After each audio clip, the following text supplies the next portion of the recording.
We're not wearing the anti-glare glasses today. Hey, it's Romania Black, and guess what? We're on chapters 40 through 42 of Scum Villain's Self-Saving System. And yeah, I did actually wait for some comments this time.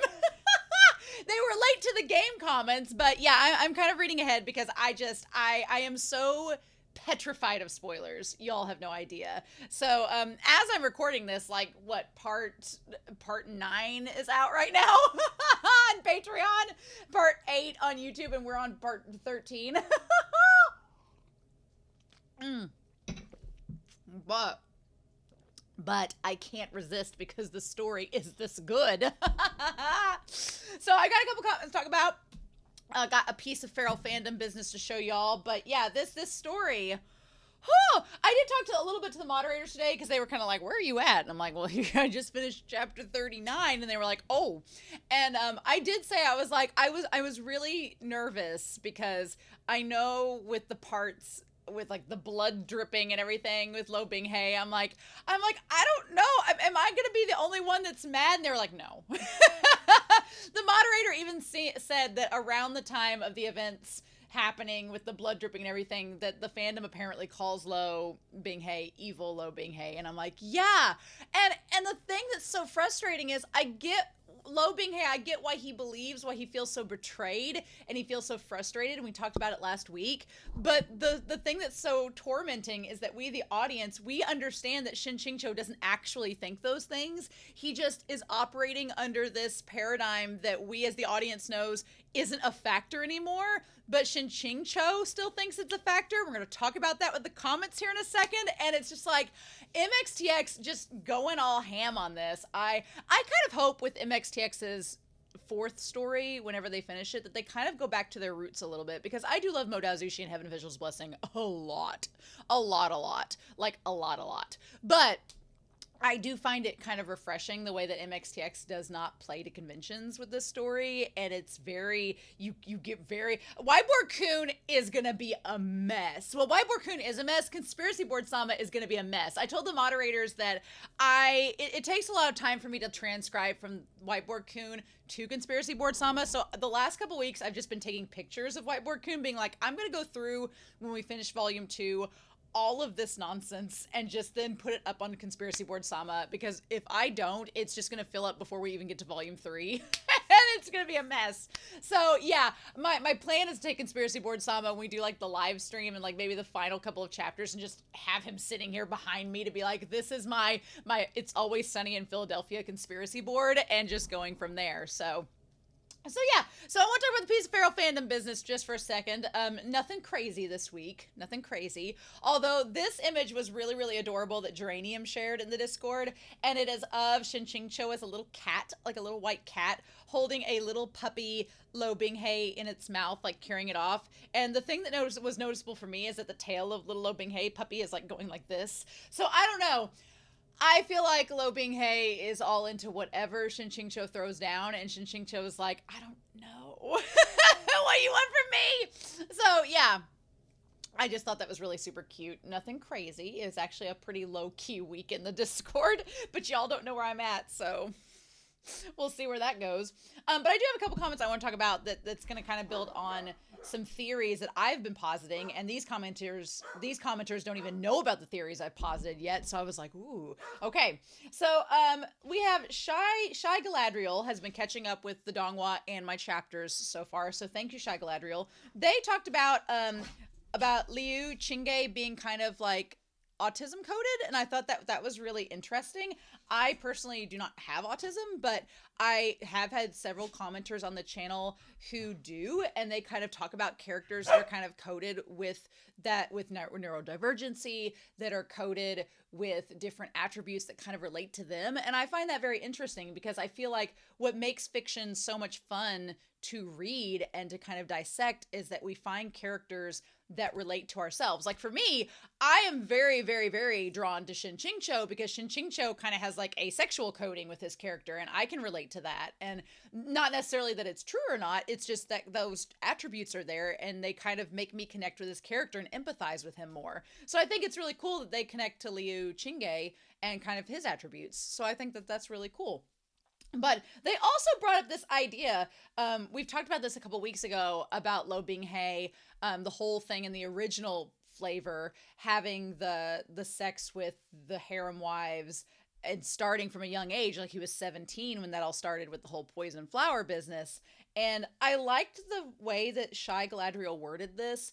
They described Lo Binghe using sex as a bandage. And I was like, oh, I really liked that phrasing of it because it's kind of true. Like Lo Binghe, he's trying to not only like connect with people because he feels so isolated alone, even the original novel versus now. And that's kind of one of the reasons why he can't connect with Shen QingQiu is because he thinks he's betrayed him and he's abandoned him. And he feels, really hurt about that, even when we know that that's not true necessarily. But I like the idea of the original Lo Binghe in the story using sex as a bandage to like kind of solve his problems. Be like, oh, well, yes, come into my harem. Yes, if I have sex with you, you'll love me, right? And that's like really toxic. And so I kind of like the idea that Shen QingQiu is in some way, shape, or form, whether Shen QingQiu realizes it, and maybe he'll realize it down the road when we talked about the steps of Shen QingQiu mending the fences with Lo Binghe. Step 1 is realizing that Lo Binghe likes you.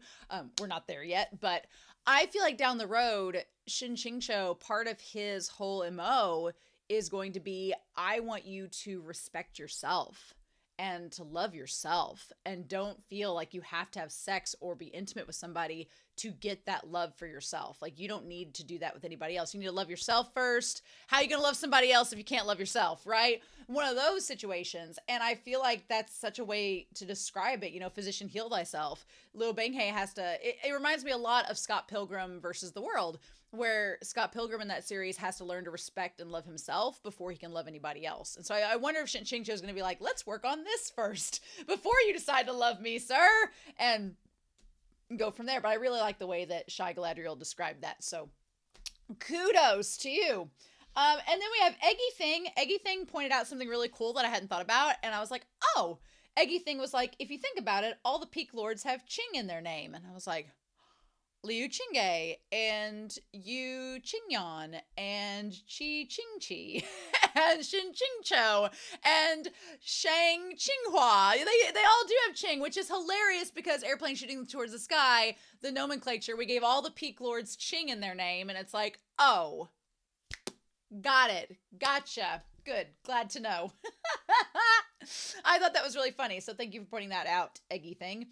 Sarah Linda, I liked this idea. They pointed out in their comment about Shen QingQiu having to fix Shang Qinghua's problems as a writer. And I thought that was really interesting because it is kind of like what's cool about them teaming up together is Shen QingQiu's whole MO from the very beginning was you've been isekai'd into this story, you've got to fix it. Well, now you've met the author, so the funny thing is the author doesn't remember everything that they've wrote. It's like... but they also noted that in some wiki notes, airplane shooting towards the sky's username is sometimes shortened to cumplane.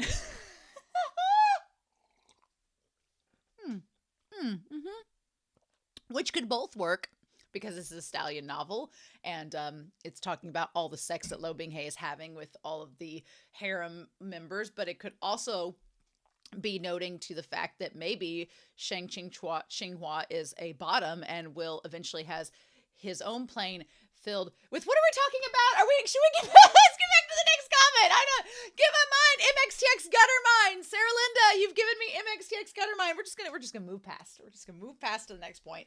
And finally, Generation Wumbo noted this, and I had not thought about this at all, but they brought up a really good point. That Shen QingQiu is a 20-something acting like this self-serious old man, which is kind of funny. It has like the Doctor Who syndrome.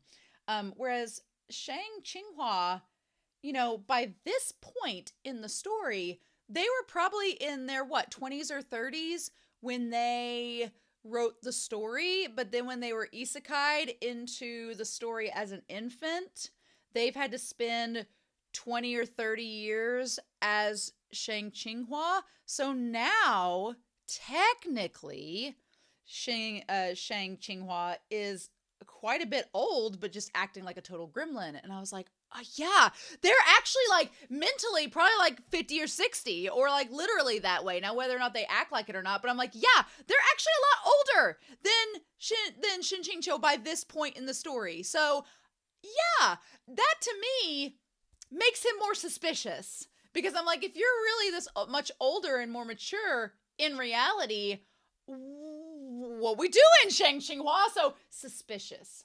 That's all I'm going to say. If MXTX has done anything to me in stories, it has made me be suspicious. And who knows? Maybe it'll end up being like you, Qingyan, and I will be, just proven completely wrong, because I was very suspicious of Mr. Dare Officer when we started this series, and he turned out to be like a big old teddy bear. So maybe I'm wrong about Shen QingQiu. Maybe he's just an idiot author and he should not be suspicious at all. Maybe he's not working against Shen QingQiu and I shouldn't be suspicious. Maybe the system is just updating. Maybe it's just this autonomous AI and it's not nefarious by any standard or means, but I'm watching you, series. I'm watching you. I'm keeping in mind what's to come. Don't you worry. So yeah, I'm super excited to see what happens. We're nearing, we're a good, fourth of the way through, if not more. We're going to be a little bit halfway by this point, I'm pretty sure. We're not going to be quite halfway. We're reading chapters 40 through 42 of this week, and that goes through pages 115 to 144 in the book. The book in total is like 302 pages, so we're going to be like not quite halfway through after this week, but very close to halfway through volume 2, which is insane because I feel like we just started it. So, but yeah. So, I'm really excited, y'all. I hope you all are too, but we're not going to waste any more time. We're going to dive into Scum Villain's Self-Saving System, chapters 40 through 42. We're in the water prison. Gonyi and Shen QingQiu may be making their escape, but how's that going to go? And we're going to start that here, if I can get it started. Here in 3, 2, and 1.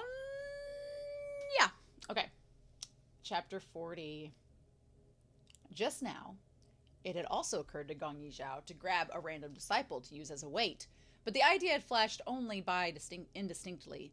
Now that Shen QingQiu had done it himself, meaning there was no need for Gonyi Xiao to personally knock out a fellow disciple, he breathed a sigh of relief.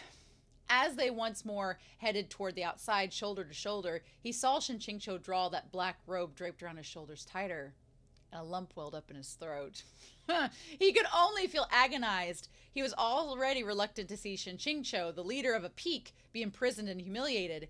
Yet now Shen QingQiu needed to depend on a piece of clothing from the one who had assaulted him to cover his body and conceal the marks of that humiliation. How could he not lament in distress? So yeah, Gonyi Xiao, do I think that Lo Binghe has assaulted Shen QingQiu? Kind of. He grabbed his throat and strangled him and made him drink blood and was definitely not being very nice to him. So, kind of. But did he cause the whip marks? No, that was the palace mistress. And he did give him the robe, but he didn't quite, sexually assault Shen QingQiu, luckily. So, we'll see what happens with this. Shen QingQiu saw Gonyi Xiao's expression flicker. It looked like sympathy, but also indignation. He could only face turbulence with tranquility, and he kept his expression blank. Out of nowhere, Gonyi Xiao said, "Senior, please take it off."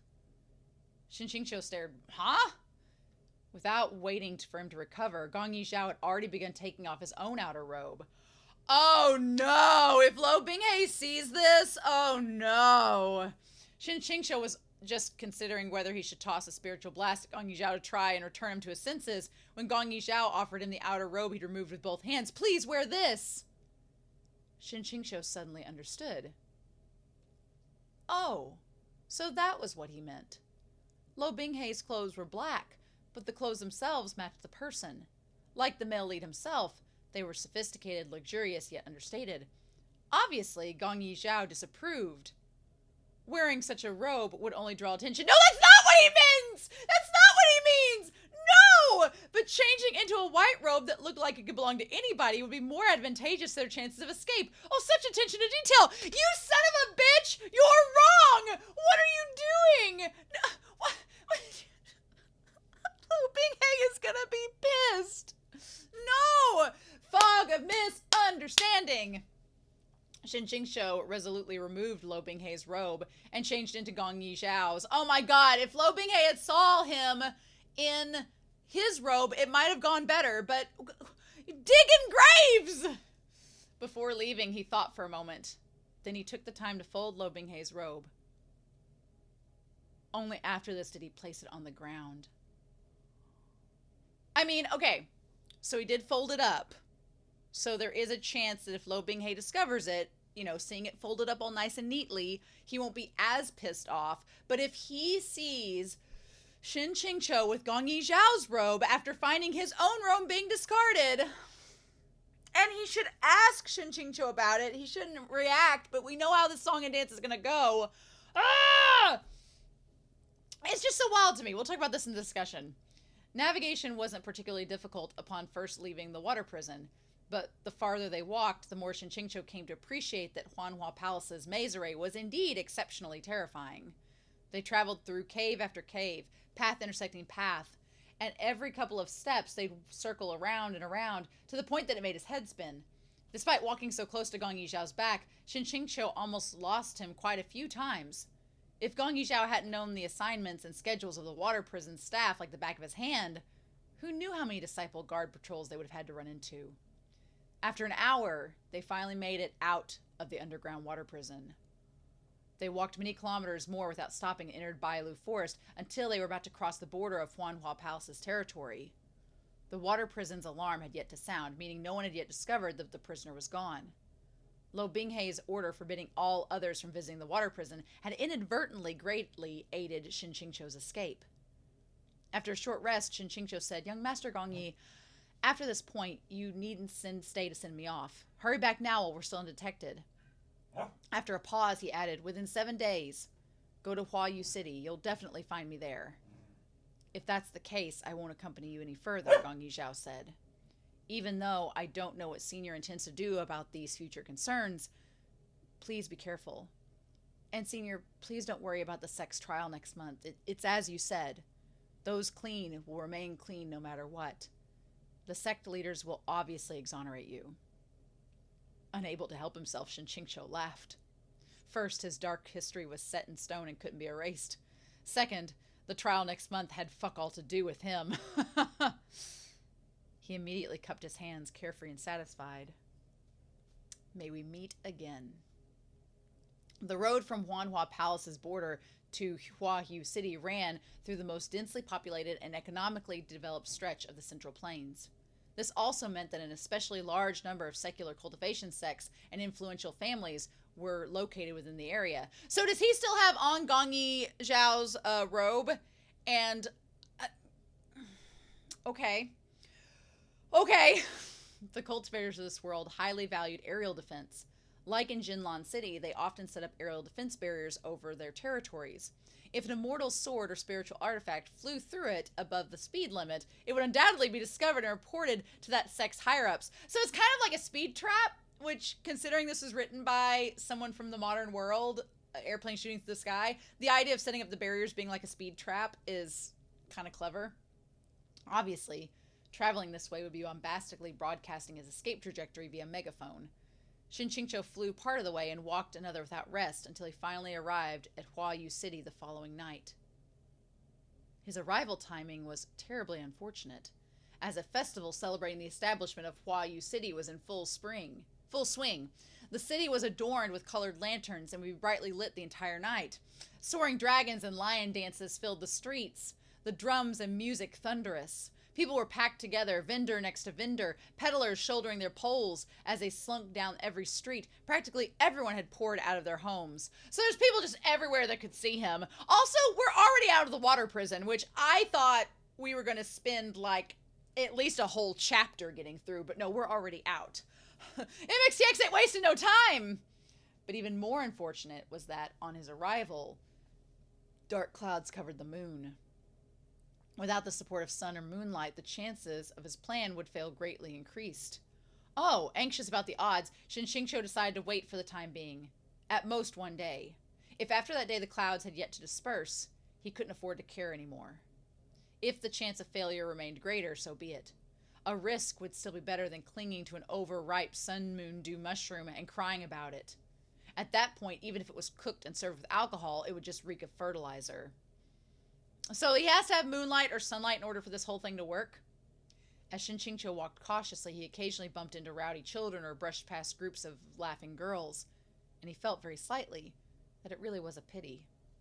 If he weren't currently fleeing for his life, he would have liked to take a thorough tour of the city.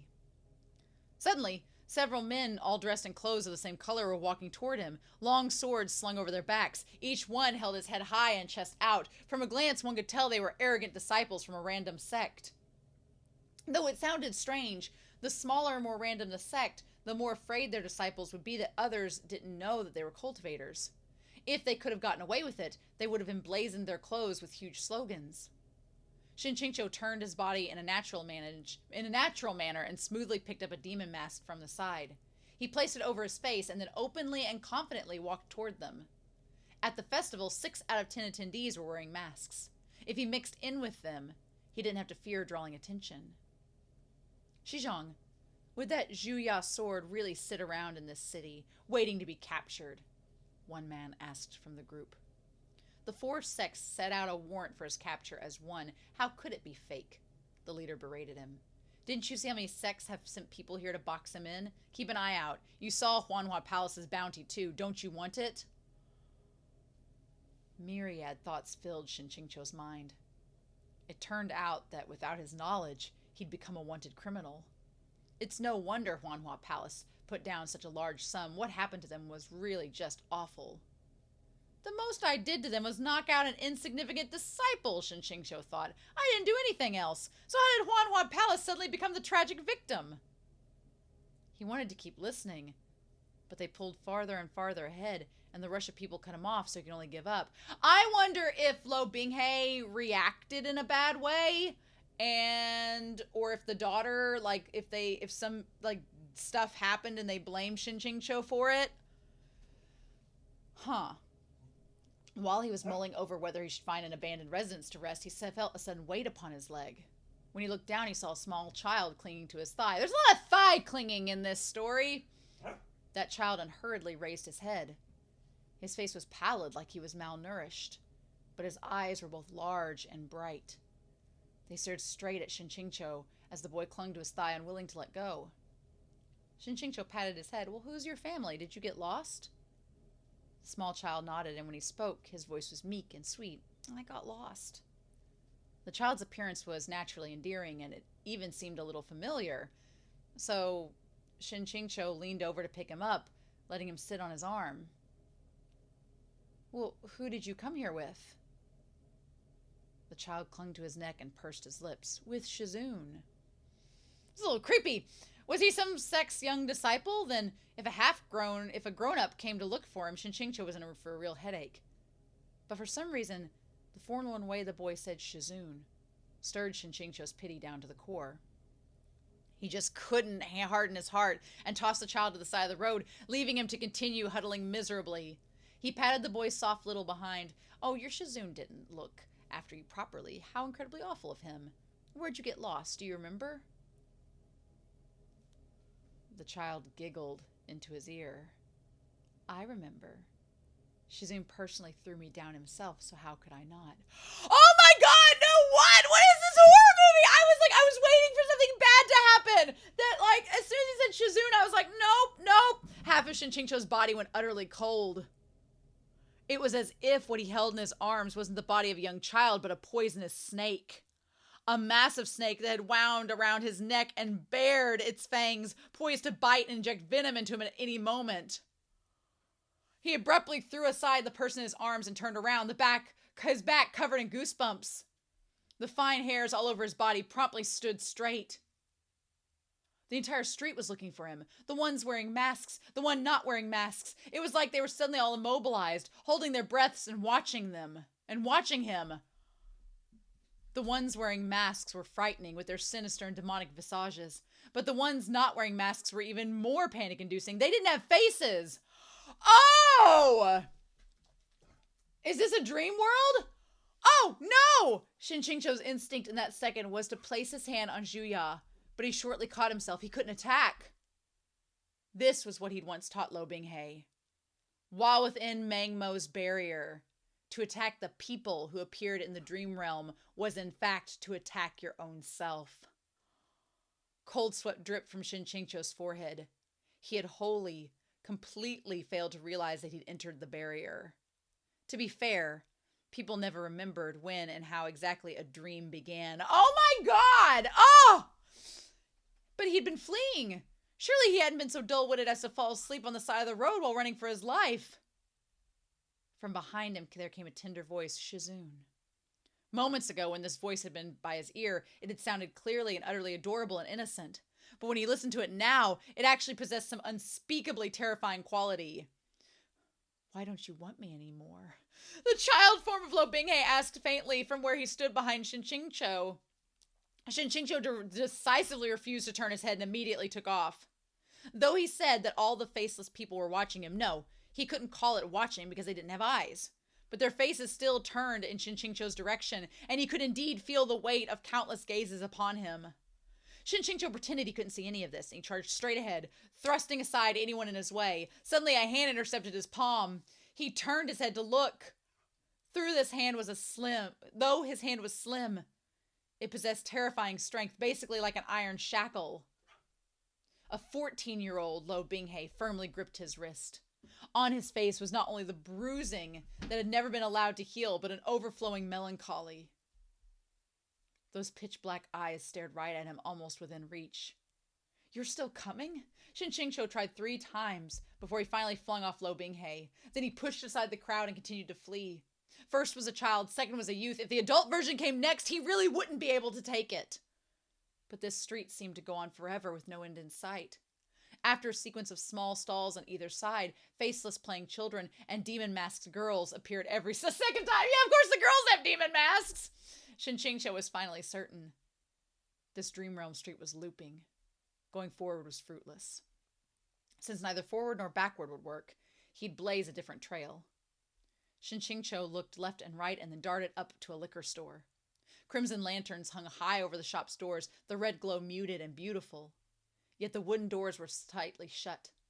Shen QingQiu pulled open the doors and had just walked inside when they were slammed closed by themselves.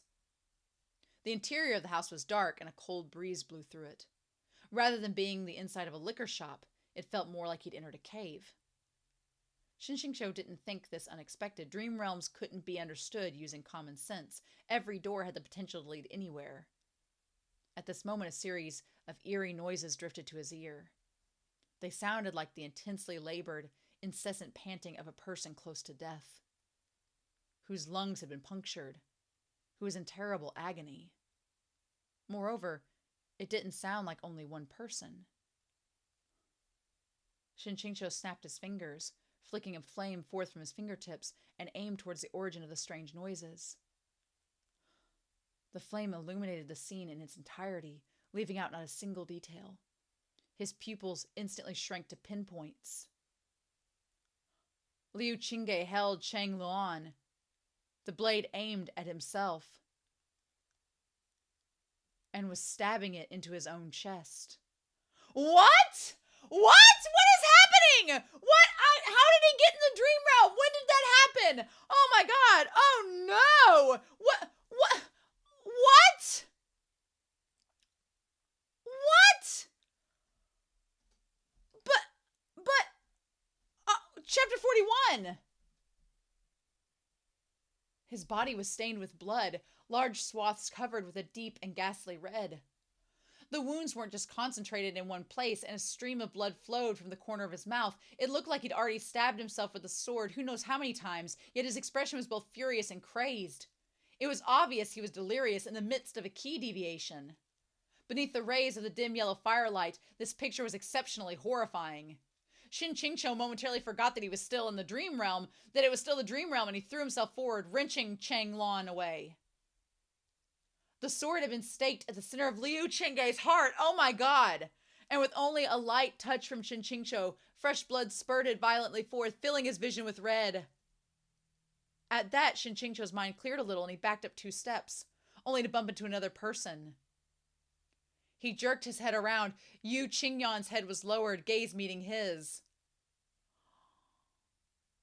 Though their gazes met, those 2 eyes were empty and devoid of light.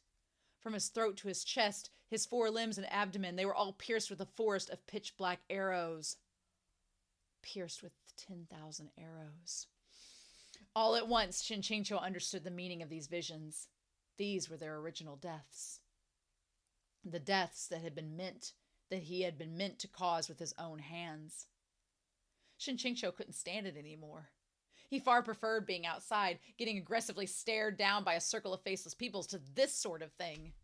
He backed up in the direction from which he'd came, but he managed to brush those wooden doors. Feeling as if he'd been granted amnesty, Shin QingQiu kicked the doors open and rushed outside.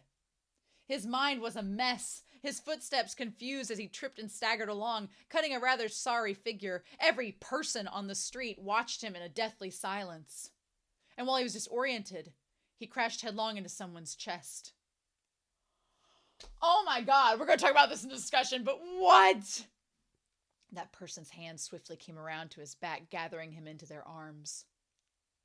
The other party was a little taller than him, slender and willowy, dressed in cloths as black as ink that exposed only a fair neck.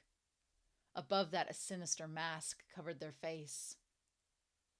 Shin QingQiu hadn't yet spoken when a smiling voice came from above. Shizun, be careful. He had no need to lift the mask to know whose face lay underneath. At once, Shin QingQiu began to struggle. The other party didn't hold him by force, so getting free wasn't difficult. Only after retreating several steps and maintaining a safe distance did he right himself. You created this city? Shin QingQiu asked. Lo Binghe casually removed the mask. His expression looked like he was sad that they couldn't keep playing hide-and-seek. Well, correct. What does Shizun think? Shin QingQiu slowly nodded. You truly deserve to be called Meng Mo's succeeding disciple. To be able to create an illusion this detailed, he feared it was nearly as good as the city Meng Mo had created to trap them in all those years ago. Furthermore, it had so accurately grasped his lurking fears. Originally, Lo Binghe's mood seemed rather good, but upon hearing those words, the smile on his lips faded. I'm not Meng Mo's disciple. Didn't you accept him as your master? Shin QingQiu asked, slightly curious. Lo Binghe held his silence for a while before he answered in a peeved tone. I didn't. Well, all right then. If he didn't, he didn't. Shin QingQiu didn't think there was any point in wasting time on this. Shizun, if you're willing to return of your own volition, you can ask for anything, Lo Binghe said. Are you offering a plea bargain? Said Shin QingQiu.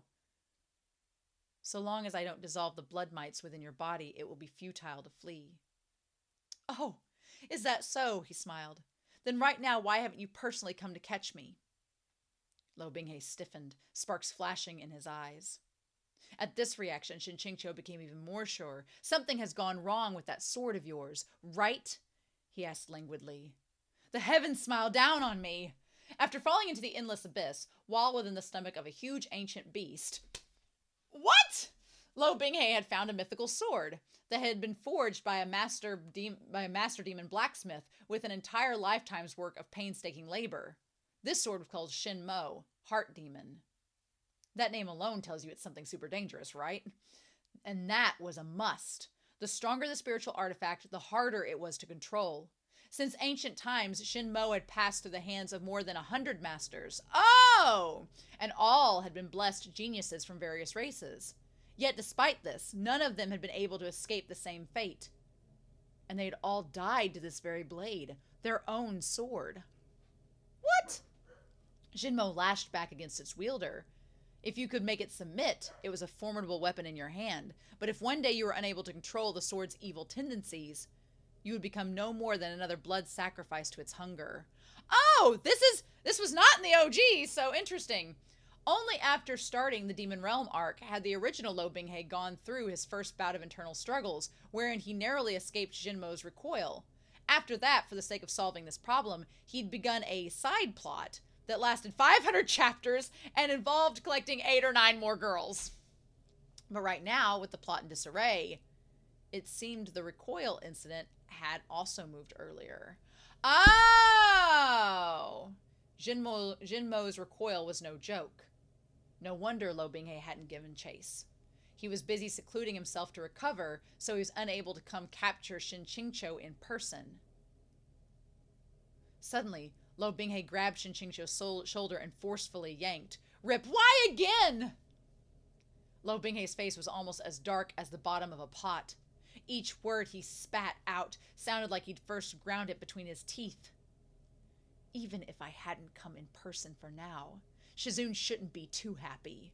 "Well, that doesn't mean you should tear my clothes." Shen QingQiu clutched the remaining fabric tightly and indignantly and said, "What are you doing? Is this your only method of humiliating others?" "Well, it was clearly Shizune who humiliated me first." Satisfaction points, plus 50. You can add points for that too? Oh, gross. Why does this feel so sick? When Lo Binghe's hand exerted force, the white robe's fabric disintegrated into pieces, drifting away into the wind.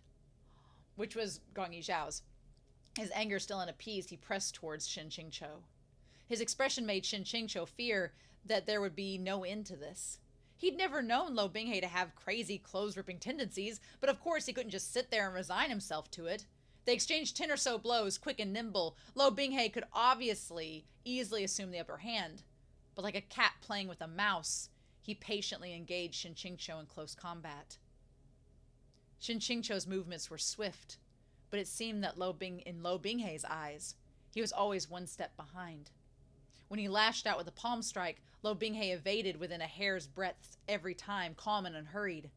Then, as if reciprocating a polite gesture, he perfunctorily returned the blow. On top of that, the system was being extremely annoying, with satisfaction points ringing out without end. Plus 20, plus 30, plus 50, etc. He's enjoying this! We're going to talk about it. The infernal racket flooded Shen QingQiu's brain. After several back and forths, it was Shen QingQiu's turn to wear a dark face. Where are you aiming? Are you messing with me? Shouldn't the goal of a fight be defeating the other party? This wasn't fight. This couldn't even be considered sparring. It was basically harassment. Lo Binghe thinks it's foreplay. Shen QingQiu thinks it's harassment. As he thought this, Shen QingQiu's concentration slipped, and he used too much force, falling into Lo Binghe. This, Lo Binghe didn't evade at all, and he let Shen QingQiu crash into his arms with a thud. His voice carried laughter, like his mood had risen once more. Oh, Shizune taught me this maneuver himself. When it comes to force, there's a time for restraint and a time for release. And one must above all avoid losing one's balance. How could you forget that yourself?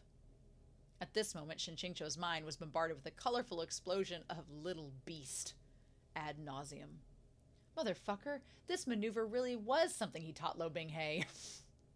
He still remembered that lesson, not long after Lo Binghe had moved out of the woodshed. Though he was blessed with shitloads of raw talent and had come up with a fighting style through random experimentation, other than the handful of cutting and stabbing maneuvers every new disciple knew, he'd known absolutely jack shit about any higher level techniques. After watching him practice a series of sword, palm, and foot techniques, Shen QingQiu had held his forehead for a long time, while Lo Binghe awaited his evaluation by his side, as anxious as he was nervous. Shen QingQiu had been unable to bear hurting him, and after a long while he'd finally squeezed out a single line. Pragmatic and quite flexible. In the name of correcting Lo Binghe's more tragic habits, Shen QingQiu had put in a great deal of painstaking effort and given him daily private instruction. He had been unable to understand why a nudge wasn't enough. Given Lo Binghe's intelligence and comprehension, Shen QingQiu shouldn't have needed to tell him anything more than once. But in reality, Lo Binghe was incredibly stubborn. He would immediately forget his lessons, no matter how tirelessly taught, and always use too much force. He had slammed into Shen QingQiu's arms, who knew how many times, until QingQiu finally became angry. "Are you doing this on purpose?" Oh my god, he was!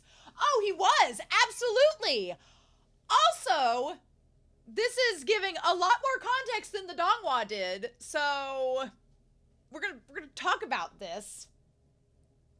Unable to help himself, he had slapped the back of Lo Binghe's head, neither heavy nor light, and shouted, "How is this anticipating and defending against your enemy? You're basically throwing yourself into their arms." Only after this did Lo Binghe, face fully flushed, finally start practicing in earnest. He no longer dared to make mistakes so carelessly. But in the present, Lo Binghe was the one lecturing Shen QingQiu on his incorrect stance. What nonsense is this? Shen QingQiu felt like his dignity as a master had been challenged. He was able to counterattack when Lo Binghe's hand trailed downward, following the line of his spine. Oh! Goosebumps exploded down Shen QingQiu's back in its wake. "Lo Binghe!" he said through clenched teeth. Satisfaction points, plus 100. Congratulations. Congratulations, my ass! Oh! Lo Binghe had again plucked away a length of shredded white cloth. Seeing Shizun in this robe makes me awfully unhappy. It would be better to rip it all off. Oh my god! Of course. Doesn't that mean he won't stop until I'm 100% naked? Even if you hate me, there's no need to take it out on this robe, Shen QingQiu said. Moreover, it's Gonyi Xiao's.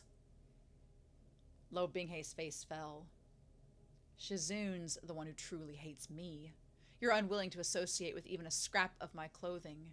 Why? Why were two grown men neurotically discussing a piece of clothing while surrounded by staring eyes? Lo Binghe, are you actually the sensitive type?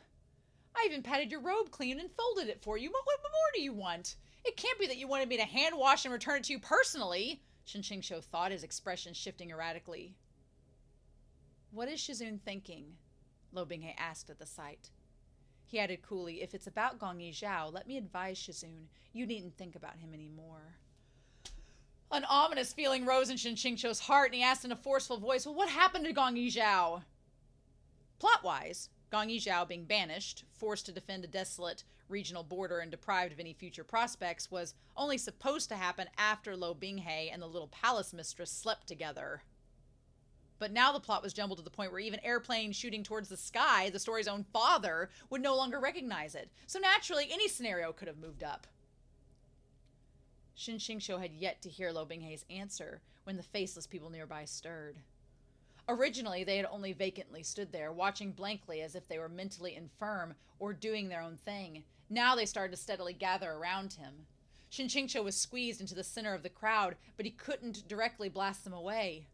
He looked again towards Lo Binghe, whose brows were tightly furrowed, hand pressed to his temple, too preoccupied to notice anything else, as if he were enduring a mental assault. Shen QingQiu had a sudden epiphany. In all likelihood, Jin Mo had taken the chance to lash out and was trying to strike Lo Binghe's mind. As Lo Binghe could no longer spare the energy to maintain the barrier, the dream realm was beginning to fall into chaos. If Shen QingQiu didn't leave now, then when would he get the chance? If Lo Binghe couldn't expend any attention to stop him, so long as Shen QingQiu's face faced another illusion and overcame the related fears buried within his heart, he'd be able to destroy this failing barrier.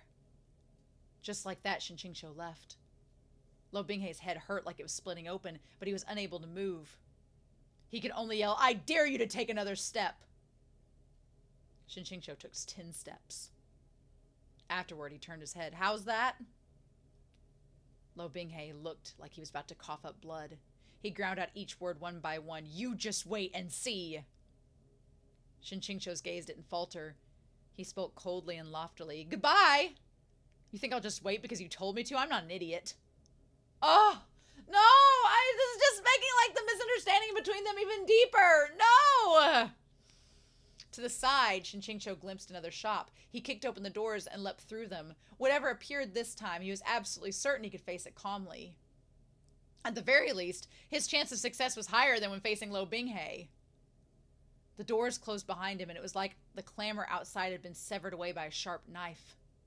Within a split second, it was all deathly silent. Shen QingQiu held his breath and waited soundless. After a while, it was as if someone had lit a candle, and his surroundings flickered slowly, lightened. Shen QingQiu looked down, and he came face to face with a countenance that was both foreign and familiar. Before him knelt a frail-looking youth. The boy wore coarse clothes and was crouched bent over on the ground. It was a crestfallen pose, and his hands were tightly tied with a thick, rough rope. Though his face was deathly pale, his eyes were full of life. Shen QingQiu met his gaze, unwavering. This, categorically, wasn't Shen QingQiu's memory, but this face was indeed exactly like his. The only thing missing was the polish of time and cultivation. Instead, it possessed the inexperience of youth. This was Shen QingQiu, yet it wasn't Shen QingQiu. If he had to be obvious about it, this was Shen Zhou. Shen QingQiu abruptly sat up on a wooden slab. Oh! After startling awake, he took in his surroundings, and only then did he realize that he was lying within an abandoned residence. The sky was already bright, white light streaming through the worn-out window and cracks in the rice paper. Then he remembered, the night before he'd wandered at random through the festival. Not long into his wander, he had found an old uninhabited house. He'd originally only intended to rest a little, but by accident he'd carelessly fallen asleep, allowing Binghe to catch him within the dream realm. Okay. As Shen QingQiu considered the illusion he'd just seen before the dream realm collapsed, he couldn't help but sink into thought. Though his and the original Flavor's souls counted as two different people, in the end, he was using someone else's body, so it made sense that there would be at least some influence from the previous owner. What he'd seen in the dream had likely been the original Shen Zhou's childhood memories. In a way, he'd cheated his way out, because those memories had absolutely no hold on the current Shen QingQiu. Thus, he'd been able to easily and effortlessly break free of them. Okay. Although in retrospect, Shen QingQiu thought this fairly suspicious. The Shen Zhou within his dream had been tied up, so he'd assumed it was a memory from the time when Shen Zhou was still held by human traffickers. However, he'd been in a room decorated with a soft carpet, numerous cabinets for keeping valuables, and the walls hung with calligraphy, which had lent it a noble air. It hadn't looked like a criminal's den, but rather had unquestionably been a rich man's study. In other words, it looked like Shen Zhou had not been as doted upon at the Q estate as Chu Haiteng had claimed. Oh, we might be able to find some dirt to get him freed. Okay, the mystery deepens. Yes. Shen QingQiu hopped up from the bare wooden couch and unconsciously felt up his form. At least all his clothes were still there. Even though his clothes were intact, he didn't really want to wear them anymore. Though they were on his body, he had an ominous feeling that they could be ripped off at any moment. Before he'd gone too far through the streets, Shen QingQiu discovered that more than a few people had poured into Huayu City upon receiving notice of a warrant for his capture. Though many of the cultivators put on an act and didn't wear their sect colors while disguised as common people, when they sat down at the roadside stands, their postures were entirely different from an ordinary person's. Shen QingQiu felt it was too dangerous to go as he was, so he found a corner, smeared his face with dirt, and haphazardly stuck on some whiskers. After making all these preparations, he carefully returned to the street. When he glanced up at the sky, he saw the clouds were thin, like they were slowly retreating. If nothing went awry, noon today would be the optimal time. When he looked down again, a slender snow-white silhouette flashed through the crowd in front of him, fast and light, their profile outstandingly handsome. Liu Qingge. His hired thug was here. Shen QingQiu's eyes brightened, but just as he was about to chase after Liu Qingge, a delicate shout erupted from a nearby tavern. What are you saying with your filthy mouth? This voice was clear, delicate, and extremely familiar. Shen QingQiu unconsciously paused mid-step, the scene drawing his gaze. Right afterward, a sequence of crashes shook the air, and all passerby cast glances as well. At this time, another young woman humphed and said spitefully, "What? You have the guts for crime but won't let others talk? No wonder Sangjiang Mountain produced a degenerate like Shen QingQiu. Everyone in the sect must be eager to bury their shame, especially Qijing Peak. Unfortunately for you, everyone knows what kind of thing he is. You think you can hide it?" What a venomous tone. The young woman who'd spoken first jumped in to refute her right away. "Shizune absolutely isn't the kind of person who'd do something like this. Don't you dare slander him." What young girl would even speak now for him like so? Who could it have been other than Ning Ying Ying? Ming Fan's voice carried in the street as well. We were only polite to you out of respect for the old palace master. You ought to be more polite as well. Though Shen QingQiu had wanted to go look for Liu Qingge, having urgent matters to tend to, this strange atmosphere made him hesitant for a second. In the end, afraid the Xijing Peak disciples would be at a disadvantage, he stayed for a moment and ducked to the side of the building to hide and watch. There were two distinct camps in this tavern. One side was led by Ming Fan and Ning Yingying, while a crowd of Xijing Peak disciples stood behind them, every face filled with displeasure. The little palace mistress stood in front of the other side, her hands on her hips as she faced her opponents with a cold scowl. The Huanhua palace disciples behind her had already flashed their blades, their glares even more full of fury. Two young women, one lively and delicate, the other with gorgeous features, gracefully faced off. Even if the air was filled with crackling, sizzling sparks, the scene was still incomparably easy on the eyes. Lo Binghe was setting fires in his backyard again. No, even Xijing Peak's disciples were involved, and they had challenged Huanhua Palace. This was the real enemies meeting on a narrow road, which means an idiom for when you unexpectedly meet your enemies for nemesis. Approximately equivalent to the English, it's a small world, but only for people you hate or who hate you. Shen QingQiu could guarantee that if he left this scene and walked away right this instant, Xijing Peak would definitely suffer more casualties, and greatly. Remember, this little palace mistress was domineering to the point that other than Lo Binghe, there was no one in the world she wouldn't dare hit.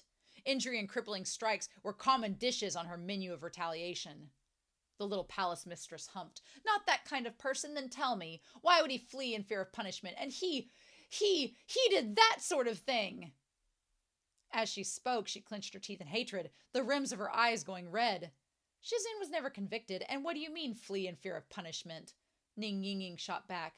And there's still no final consensus on who committed those deeds. Our Sangzhong Mountain never blamed your Huanhua Palace for being gullible and overly suspicious, and for insisting on imprisoning our Xijing Peaks Lord in your water prison without regard for the truth. If not for you, things wouldn't have blown up in the situation today. The reason for this beep fight wasn't the male lead, but Shen QingQiu? Shen QingQiu wiped his brows. Why, by what merit does this humble Shen deserve this? Dude, the story's revolving around you now! Just as much as it is Lo Binghe! At the same time, the dark cloud over his heart that he'd been unable to wipe away grew even darker. This argument just made it more evident that after he left, something had happened at Huanhua Palace, and these new grudges and old debts had all fallen on his head. The little palace mistress flew into a rage, though, to tell the truth, Shen QingQiu felt she was always in a state of rage. So you're saying that our Huanhua Palace only deserves ourselves to blame? She snapped. Sangzhong Mountain is so impressive, so high up and domineering, so arrogant and unbridled, that not only do you refuse to apologize, you have the gall to be so brazen toward the victims. With this kind of behavior, do you still have the face to call yourselves the #1 major sect? Preposterous! Ning Yingying curled her lip. Sangzhong Mountain has already been acknowledged by the masses as the #1 major sect. Whether you accept that fact doesn't matter. Moreover, who came at us first and acted brazen? Our Xijing Peak was eating a perfectly peaceful meal in this tavern. What's your justification for coming over and cursing us out? First saying that you want our whole Xijing Peak to kneel to you, kowtow, and apologize for our offenses. Then saying that our entire Sangzhong Mountain should be buried together. Exactly who was being preposterous? Huayu City is not your Huahuan Palace's backyard. Or are you saying that the entire world is your house? Ying, ying, ying. I did not say it as delicate and crisp as this story is making it, but Shen QingQiu was flabbergasted to hear it. How had the innocent, naive, and silly Ying Ying become so good at catfights? And why was the little palace mistress acting like a beast not properly leashed in her cage, biting at everyone she laid eyes on? Our Xijing Peak has always cleaved to etiquette, Ning Ying Ying continued. Shizun was a proper teacher, and said not to bicker with foul-mouthed little children. This is the only reason we've tolerated you thus far. Are you finished? If you are, then leave. Don't get in the way of our meal. I can't eat while looking at your face.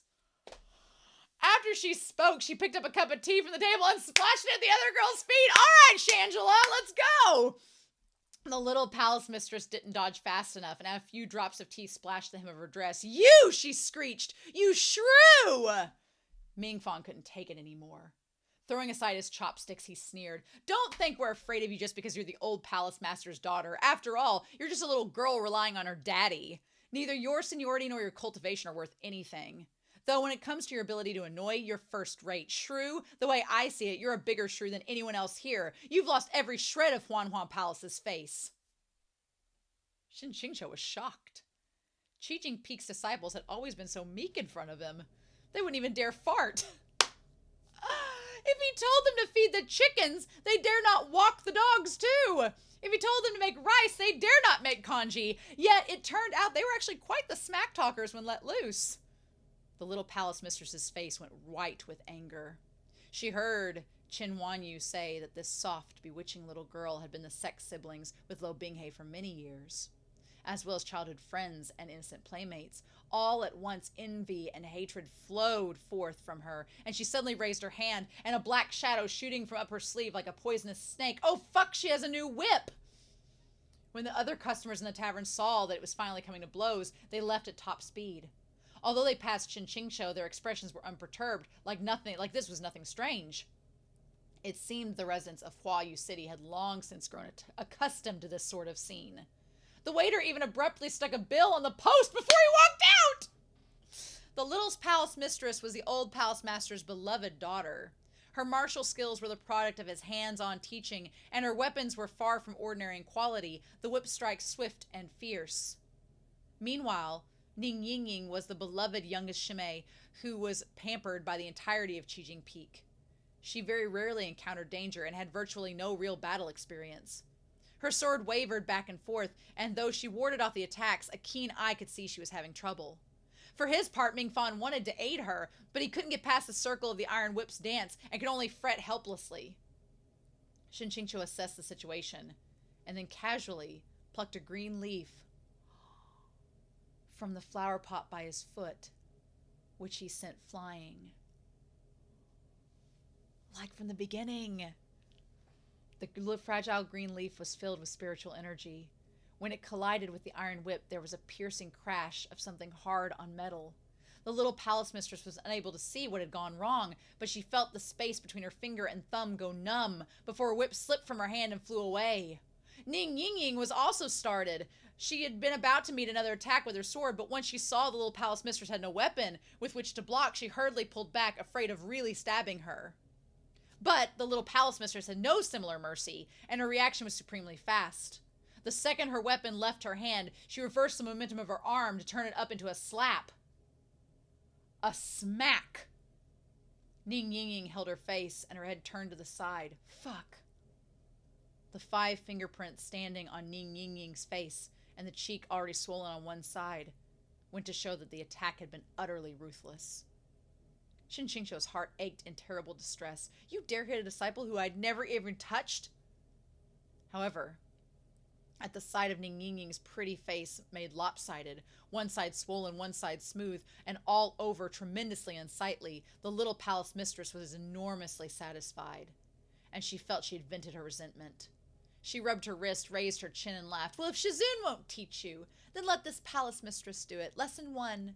You must consider propriety when speaking. Who the fuck are you trying to teach my disciples in my place? Mingfan drew his sword. You bitch, you've gone too far. Let's go all out.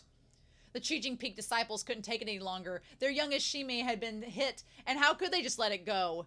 They yelled and drew their swords, their blades gleaming in the dazzling light. Shen QingQiu was trying to figure out how to teach the little palace mistress a lesson without inciting greater bloodshed and exposing his location as quickly as possible, when he suddenly noticed that within the crowd of Huanhua Palace disciples, one person was behaving most strangely and suspiciously. Shen QingQiu observed that person for a few seconds, after which his heart thumped. Oh, not good, he thought silently. It would no longer be so easy to slip away. Oh, damn it, that's it! No! Oh! Oh! Is it Lo Binghe? Is he there too? No! Oh no! Damn it! Well, this story is getting really exciting. Okay, before we start, we need to go over the chapter titles. I will bring them up first and foremost, get them out of the way. So I've gone on to where Reiki has pinned in the Discord the chapter titles under spoiler tags. So we looked at 40 through 42 today, and we had chapter 40 was Escaping Death at Huayu. There we go. Chapter 41, Escaping Death at Huayu 2. And chapter 42, The Quarrel at the Wine Shop. Well, there we go. So there we be. Man, again, one of the reasons why I'm reading ahead, y'all, and I will catch up with your comments. Do not worry. I'm sure that there's going to be comments. Even if I don't mention them in this video, I'm going to catch up with them over on YouTube and Patreon. So I will be responding to them, even if they may touch on things that I have found out by this point as you're commenting on previous videos. But I can't help but record ahead because of stuff like this. Like, I had in my mind how this chapter set was going to go, because I'm like, okay, when we left off chapter 39, Gonyi Xiao was helping Shen QingQiu escape from the water prison. I figured we were going to take like a chapter to go through the water prison, explore its nooks and crannies, and do all of that, because this isn't really a spoiler for Heaven Official's Blessing, but in Heaven Official's Blessing, it's kind of hilarious to me because MXTX makes fun of the meandering and taking its time with other stories. And obviously there's some hyperbole there. She exaggerates a lot where she's like, oh, well, we're doing 500 chapters of this and 500 chapters of that. And we'll talk about that in this set. But she kind of makes fun of the authors that kind of just meander and do things repetitively or needlessly. And then she goes years later and writes Heaven Official's Blessing, which, for the record, I love Heaven Official's Blessing. It's amazing. But there are several segments where we do kind of the same action again. like, oh, we're going down a corridor. Oh, now we're going down a corridor again. And so it's almost like she's just parroting herself at this point. She's in on the joke, which is funny to me. But I had, based on her other works, and especially Heaven Official's Blessing in mind, because this part of the story reminds me a lot of that one. There's a lot of influence I can see in certain parts. Again, I'm not going to spoil y'all, but I figured we were just going to take our time, explore every nook and cranny, do like a little dungeon quest here. But no, we get out pretty darn quick, and then we show like the dream sequence of its own happening. Only Shen QingQiu is experiencing it. He's like, oh, of course. So it seems like Shen QingQiu had expected Lo Binghe to be able to do the dream sequence. Like he'd learned from Meng Mo, and he was, had learned the tricks of the trade. And that's kind of what Lo Binghe has done, but it's a little more complicated than that, which I'm excited about, but a little bit more complicated. And then the whole thing with Ming Fan and Ning Yingying, like, snap off disciples. I'm like, yes, please. I was really getting into reading that section. I was like, you win that argument, Ning Yingying. You do that, Ming Fan. Their characters have grown so much since the Donghua and since the earlier chapters. And again, Shen QingQiu, our precious peacock, our little rainbow diva, he does not realize the impact that he's had on other people. Because he's like, well, where'd they learn to do all this? It's like, from you. You've influenced them. And whether you know it or not, your words and your teachings have had a bigger impact than you give it credit for. And so I guess some things about, I guess we should put up here and kind of talk about the OG. We should definitely do that. And I know it's going to be a little bit more difficult to see. And then talk about kind of the new alongside it, right? We have the new and we have the OG. We'll do this little, looks like 3D over here. The new versus the OG, right? And of course, Huckleberry is like, you have been reading all to yourself and I've not bothered you, so now you need to play with me. But yeah, so there was a lot of things I wanted to talk about in this chapter set, and normally, like the last couple weeks, I've kind of stopped and started, but I was so caught up in the moment that I was like, oh, I don't want to quit now, because I was afraid of like what would end up happening. We get one image for this chapter set, and it is the one of Shen Yu that's there, looking quite gremlin-y, looking quite angry, looking quite like Lo Binghe. which I think is going to be important and relevant later on, that Shen QingQiu is going to be like, now, wait a minute. I think that there's going to be some stuff we can play with, and so we're going to do some theorizing. Again, like I've said before, I understand my theories are likely to change, evolve, be proven wrong, be proven right. What can we do? But let's talk about it. So, yeah. So, Gonyi Xiao, so they left the one disciple in the prison. Now, at the end of this chapter set, we don't know who's in the crowd about to make a move. The biggest case, I mean, the most extreme case would be if it was Lo Binghe in disguise, but I was thinking that in the reaction, then I'm like, why would Lo Binghe disguise himself? He has no reason to do that. So I don't think it's Lo Binghe, even though in the reaction I was like, oh, could it be? No, I don't think so. Unless he was like in disguise to try to see if he could like sneak up on Shen QingQiu. I think it's either that it is the pockmarked disciple and he's pissed because of everything going on and he's going to make a move because he's incited with anger, or it's just that Shen QingQiu realized, we'll talk about it more when we get back to that moment, but that he was realizing, oh shit, the other disciples from the Huanhua Palace are about to get involved. I can't just leave, otherwise my disciples are going to be in trouble. So it's not just going to be me easily escaping like I thought it was going to be. He's too nice. Shen QingQiu is too nice, and he has to get involved. So let's talk about this, shall we? So yeah, so Shen QingQiu, you know, is drawing the black robe that Lo Binghe gave him closer to himself because he's probably cold as hell in that damp basement and his circulation's not great from being, you know, tied up. And of course, Gonyi Xiao assumes that Shen QingQiu has been humiliated and, you know, has been assaulted by Lo Binghe, which, for the record, Lo Binghe did strangle him, did force him to drink blood from his own body that now has mites in his system that could potentially crush his organs. No big deal. And has literally been kind of sexually assaulting Shen QingQiu non-consensually. And Shen QingQiu's like, are you doing? You know, honestly, I think I would be more outraged about it, except for the fact that I know that Lo Binghe loves Shen QingQiu.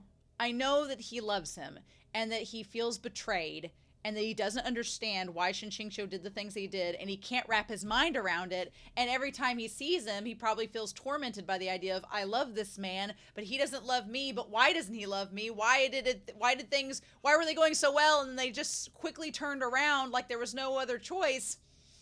Thanks, system. And, you know, he's so confused about it, right? And Shen QingQiu knows what he did and why he had to do it, but he doesn't know why Lo Binghe is like getting all up in this way about it. So there's just this big problem, right? So let's talk about Shen QingQiu over here, and we're going to talk about Lo Binghe, right? And for the record, Lo Binghe has non-consensually harassed Shen QingQiu. He has strangled him.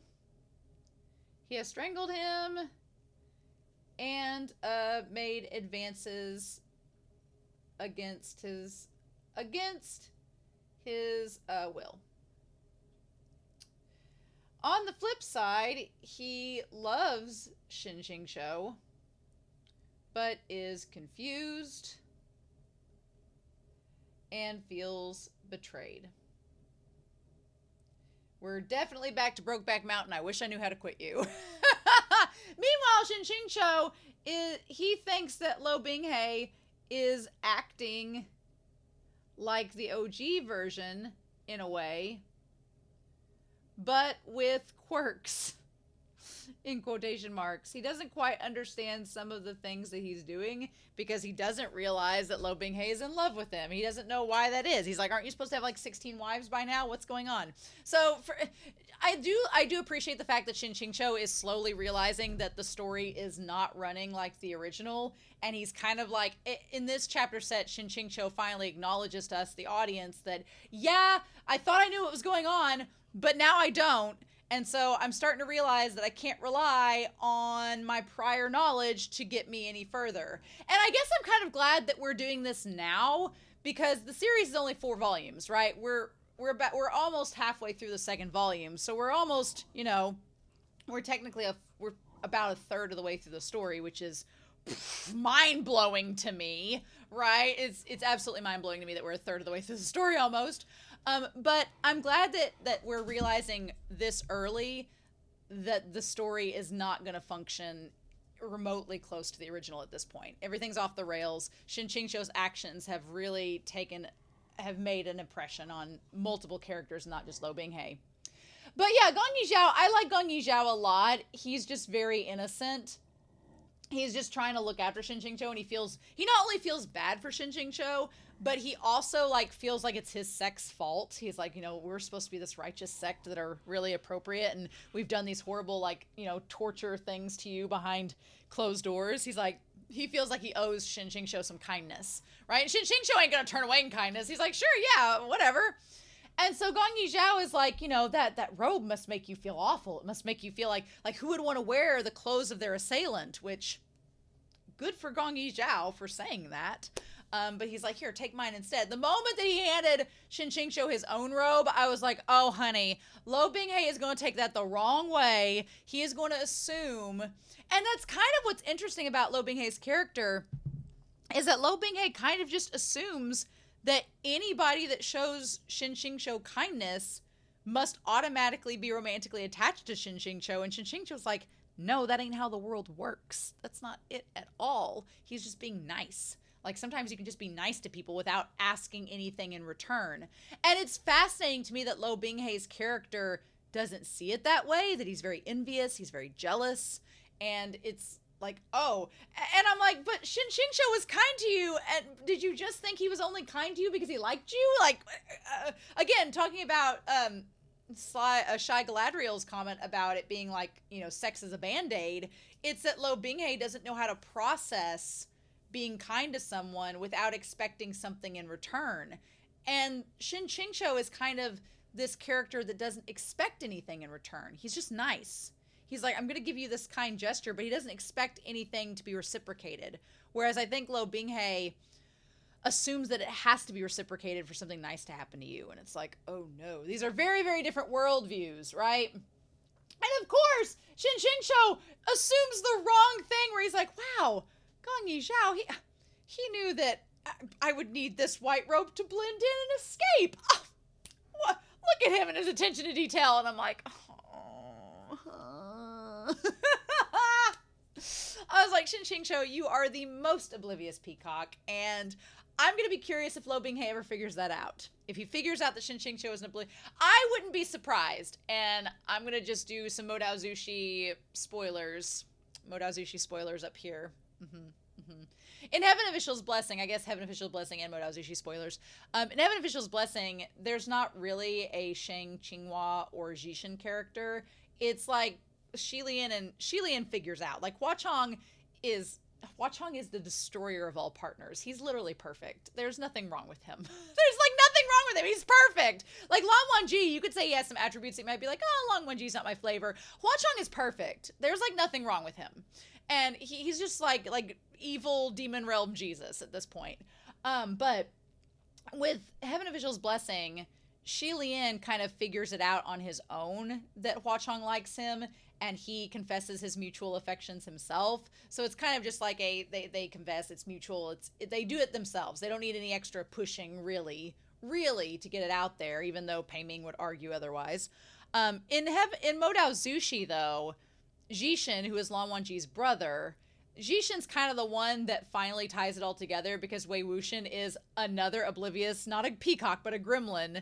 And he's oblivious. And he's like, wait, what? You mean Lan Wangji likes me? What? And Jishin's like, are you freaking kidding me? How'd you not put two and two together? So I wonder, like Jishin in Modao Zushi is the reason that Wei Wuxian and Lan Wangji finally reconcile and fully commit and to get together. He's like the catalyst, the stringer of strings in that scenario. So end of Modao Zushi spoilers, but I'm wondering if similarly, in my mind, Shang Qinghua, I wonder if he is going to be this catalyst where it's going to get to a point, and unless Shang Qinghua is suspicious, which he could still be, in Modao Zushi there were suspicious characters that were, catalysts to the love interest, so can't say that there won't be, but I wonder if Shang Qinghua, in my mind, if he's going to at some point just get fed up with the misunderstandings between the two of them, if he sees how bad it is, and he's going to be like, look, I know I wrote y'all this way, but that was a mistake, clearly, because Shin Qingqiu is different than the original flavor, so let's just clear the air.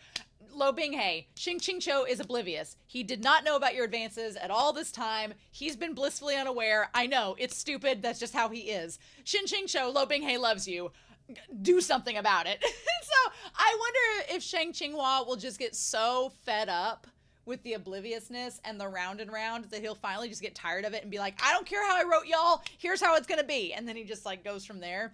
I don't know. That would be hilarious to me if Shang Qinghua is the one that gets fed up and ends up bringing them together completely. We'll just have to wait and see, though, and see where that happens. Who knows? Who knows? But anyway.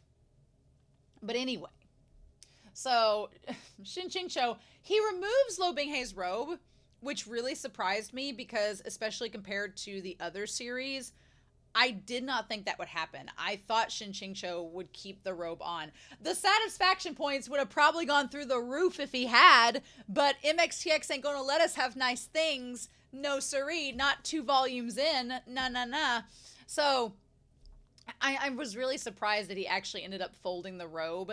At least he folded it and put it on the ground, so, you know, it was not, it was, if he had just dumped it in a pile, that would have been enough, I think, to, like, throw Lo Binghe over the edge, but that's not what happened. He folded it up, so when Lo Binghe found it, I feel like Lo Binghe might be confused.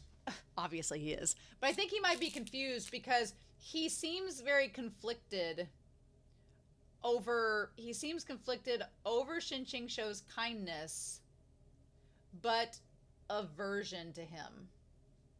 He's like, you're doing these nice things. You're seeming like you're kind. You're seeming like you have been from the start. But I don't understand. Why aren't you nice to me? Why are you afraid of me? And Shin Qingqiu, of course, is sitting there going, well, aside from you trying to strangle me and force your blood down my throat, he's like, you've got a temper. It's a problem. And also, because Shin Qingqiu still believes that Lo Binghe is operating similarly to the original flavor. Or the problem is that Shin Qingqiu knows what Lo Binghe is capable of. I think that's the big problem, is that he knows what Lo Binghe is capable of.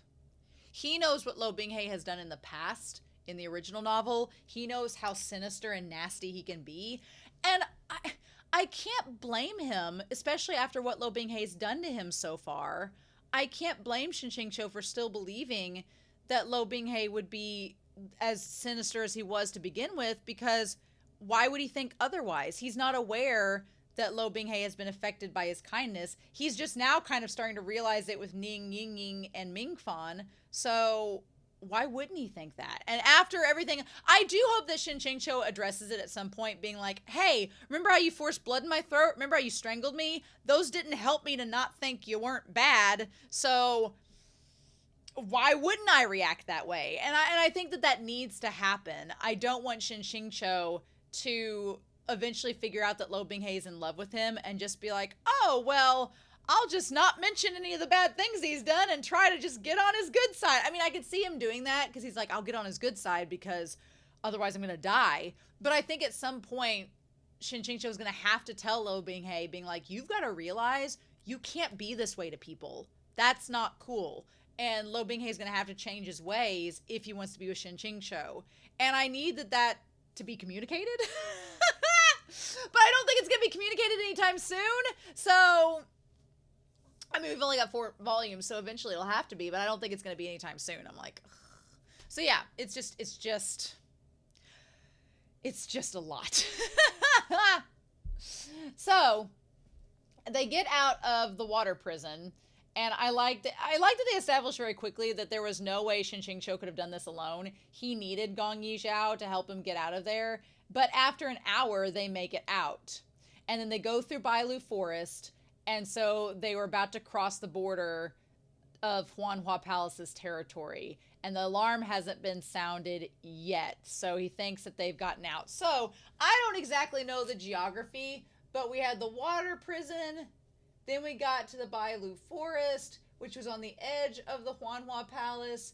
Then we have the Huayu City. And he's got to get out of here to make it back to the sect to get the mushroom. And then he has to somehow find a way to make it back, right? Then he has to find a way to make it back for the trial, if at all that even happens. At this point, I don't even know if the trial is going to happen, although I kind of think it might. I think that he's going to get captured, and then it might. Now, whether he gets captured before he gets the mushroom or not, I don't know. But I think there's a good chance he might end up getting to the mushroom and then going back and having the trial. The mushroom is mysterious to me. I don't know what the mushroom is going to do. We talked about it last week. If it's going to heal him, if it's going to have some kind of property that makes him immune, what it ends up doing, I don't know. But I kind of think he might go get the mushroom and go back and have the trial. And we'll talk about that because Shen QingQiu is realizing as he travels that him being absent and running away to get the mushroom is causing some problems. It is causing the Huanhua Palace sect to say that he's a traitor, that he's a defector, that clearly he must be guilty because he ran away. And even though he's being supported by his sect, Shen QingQiu is nice and kind and doesn't want to give off the wrong impression. So of course, he's going to be like, well, I've got to go back and stand trial because I don't want my sect to get in trouble. I don't want to put the people I care about in danger, which we'll talk about a little bit later into this. So I think he's going to go back and go to the trial. Now, what ends up happening though, and maybe not, who knows? This story established at the end of volume 1 that it's going to make things go off the rails to not go the way that Shen QingQiu thinks they're going to. So, but Shen QingQiu sends Gonyi Xiao back saying, you need to go back. In 7 days, go to Huayu City and you'll definitely find me there within 7 days. And he's like, fine, I won't accompany you any further. But he's like, I don't know what you're intending to do, but be careful. And don't worry about the trial next month. Those clean will remain clean. We'll obviously get you exonerated. And Shen QingQiu's like, well, his dark history was set in stone and couldn't be erased. And the trial next month had fuck all to do with him. So that establishes two things. In the OG version, he could not escape the verdict at the trial. And it also establishes that the trial is not really about Shen QingQiu, but has another purpose. Now, obviously, things have changed since the OG enough that I don't think that that may be the case. And plus, I think things will go down in two separate ways. Now, obviously, does that mean the trial is about Binghe and his harem and just him establishing dominance against the sects? Maybe. But I think that there could be some things go down. I think that seeing the memory of Shen Yu, which we'll talk about here in a little bit, will possibly alter the trial outcome. And I think that it may not be about Binghe entirely, and certainly not about the harem, because at this point the harem is non-existent, right? So we'll talk about that here in just a second. But yeah, so the road from Huanhua Palace border to Huayu City ran through the most densely populated and economically developed stretch of the Central Plains. Okay, so like Jinlan City, it's set up all these different defenses. So he arrived at Huayu City the following night. So his idea was he got there in one. So he wants to meet up here in 7 days with our boy Gonyi Xiao, right? That's the plan. So it took him 1 day to get here, and presumably 1 day, maybe 1 to 2 days to get through the dream world and all of that. Then he's going to go get the mushroom, which will probably take 1 to 2 days. So that's like 4 days at that point. Then he's going to go back, which is another 1 to 2 days, which is like 6 days. So that sounds about right. That sounds about right. If all goes according to plan, probably not going to, then he should be able to get back within the week and have the mushroom. Sure. Now, of course, by that point, everybody's probably going to be freaking out, but who even knows? I did like the idea of him walking through the streets with all of the vendors and everything. It gave me a lot of Heaven Officials Blessing vibes, especially like Ghost City vibes. Now, he makes the note of saying that they have to have the sunlight or moonlight to be able to use the mushroom. I don't know what that means, but it involves needing sunlight and moonlight. So Shen QingQiu knows what this mushroom can do because he's seen it being used by another character. So the big question is just, what does the mushroom do? And we don't know that yet, right? So, interesting. So he walks around cautiously, and then he notices the men with the long swords. And I like that he puts on the mask, the demon mask, to kind of fit in. And so apparently by this point, they all have a warrant for his capture. All 4 sects. So I guess obviously probably the Shangjiang Mountain sect wants, him captured so they can help him. But they all put out a bounty. But Huanhua Palace put a bounty out too. What happened to have that bounty take place? Now, what happened to have that bounty go over? Here's the thing. What we don't know at this point in the new version is the bounty for his arrest. The bounty for Shen QingQiu. What happened post escape? There's a lot of theories with this. I mean, they don't give us much details, but we don't know what happened to Gonyi Xiao. Lo Binghe says he's been dispensed, so we don't know what that means. But did something happen to Gonyi Xiao and the sect is blaming Shen QingQiu because he helped him escape? Is the pockmarked disciple? Here's the thing. Did Lo Binghe go down, see the pockmarked disciple, and get mad? And did Jin Mo, the sword, flare up in that moment? He couldn't control it. Did the pockmarked disciple end up getting hurt? And then the palace mistress, in an attempt to protect Lo Binghe, blamed it on Shen QingQiu and said that he did it.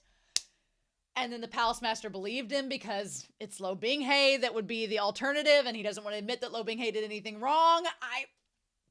We don't know. We don't know. Or did Lo Binghe throw a fit when he realized that Shen QingQiu left, and I feel like whatever happened, the palace mistress threw Shen QingQiu under the bus, and because she's the old palace master's daughter, and because the palace master doesn't want to admit it was Lo Binghe's fault, they just all blamed Shen QingQiu, just furthering the damage. That's what it reads to me, but I don't know if that's entirely the case. We don't know for sure, right? So they're like, they just know that they put up an awful large sum, and whatever happened to them was really awful. And Shen QingQiu's like, all I did was knock out the pockmarked guy. I didn't do anything. What is happening? So we don't know. We have no clue. So then he had to find an abandoned residence to rest. And MXTX is so clever because when you read this chapter, there is no pause. There is no pause. It's like in one sentence. It says, while he was mulling over whether he should find an abandoned residence to rest, he suddenly felt a weight upon his leg. It just seems like it's all in the same scene. So that transition to realizing that this is a dream, as a reader, you instantly go, well, wait, where did the dream start? When was he dreaming? Has he been dreaming this whole time? MXTX. But that one line, that one sentence shows that he went to find an abandoned residence to rest and he fell asleep, but we don't get that. It just instantly fades into a dream. And the moment that the kid said, who'd you come here with? And he said, Shazun. I was like, oh, hell no. Oh, hell no. What's happening? No, thank you. And was instantly terrified. So, yeah. And he's like, you threw me down yourself. So, regardless, Lo Binghe is seeing Shen QingQiu being kind. He's seeing it happen. But he just cannot figure out for the life of him why, if Shen QingQiu is still the same person that he was before, why did he toss him down into the abyss? And I wonder if Shang Qinghua is going to be the one to kind of break it to him and be like, look, he didn't have a choice.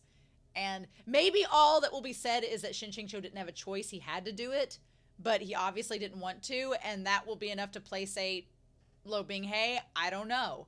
I don't know how this is going to go. But the idea of it being a dream, it's so crazy. And the fact that he's like, this is Mengmo's barrier. Of course.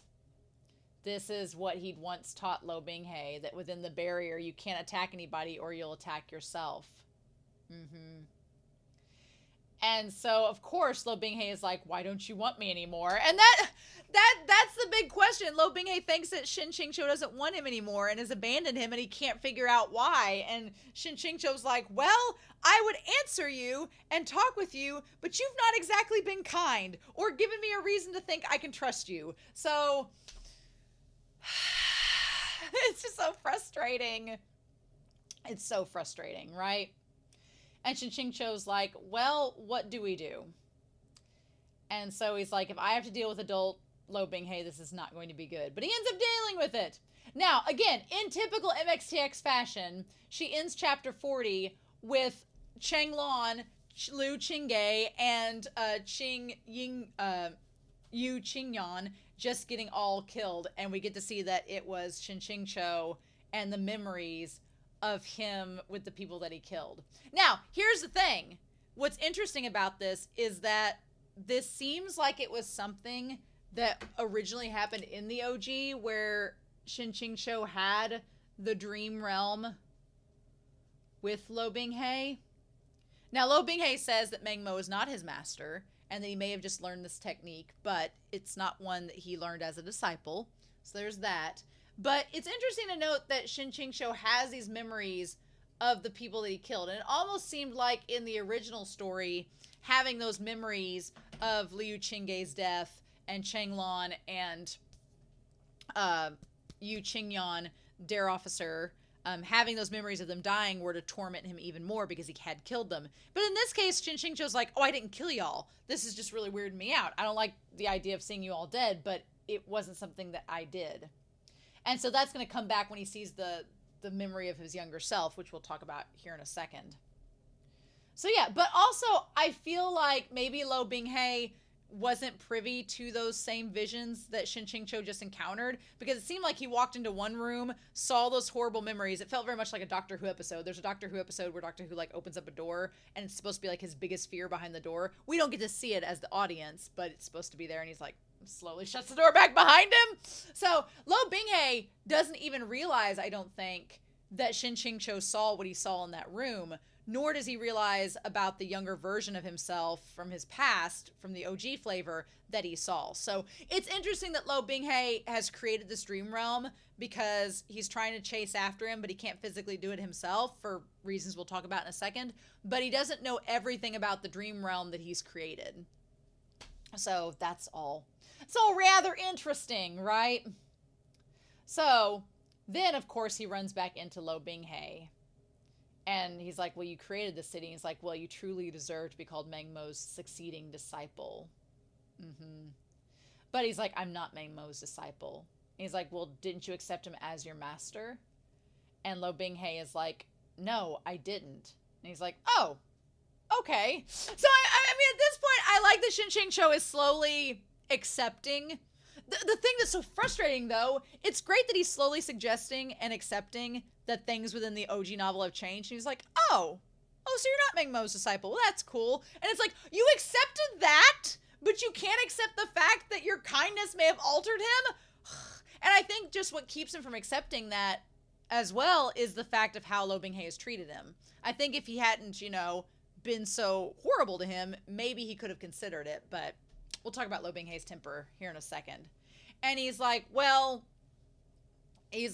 haven't you come to catch me if that's the case? And so then Shen QingQiu realizes that something's gone wrong with Lo Binghe's sword. Now again, unreliable narrator. This whole part about Jin Mo, wasn't mentioned at all until now. And I'm like, Shen QingQiu, did you just conveniently forget to tell us, the audience, about this? Because this seems like a pretty big deal. It seems like a really big deal, actually. So he talks about the idea of Jin Mo, the heart demon, that he had found a mythical sword forged by a master demon blacksmith with an entire lifetime's work of labor. So in the OG, we have the concept of Jin Mo, the sword.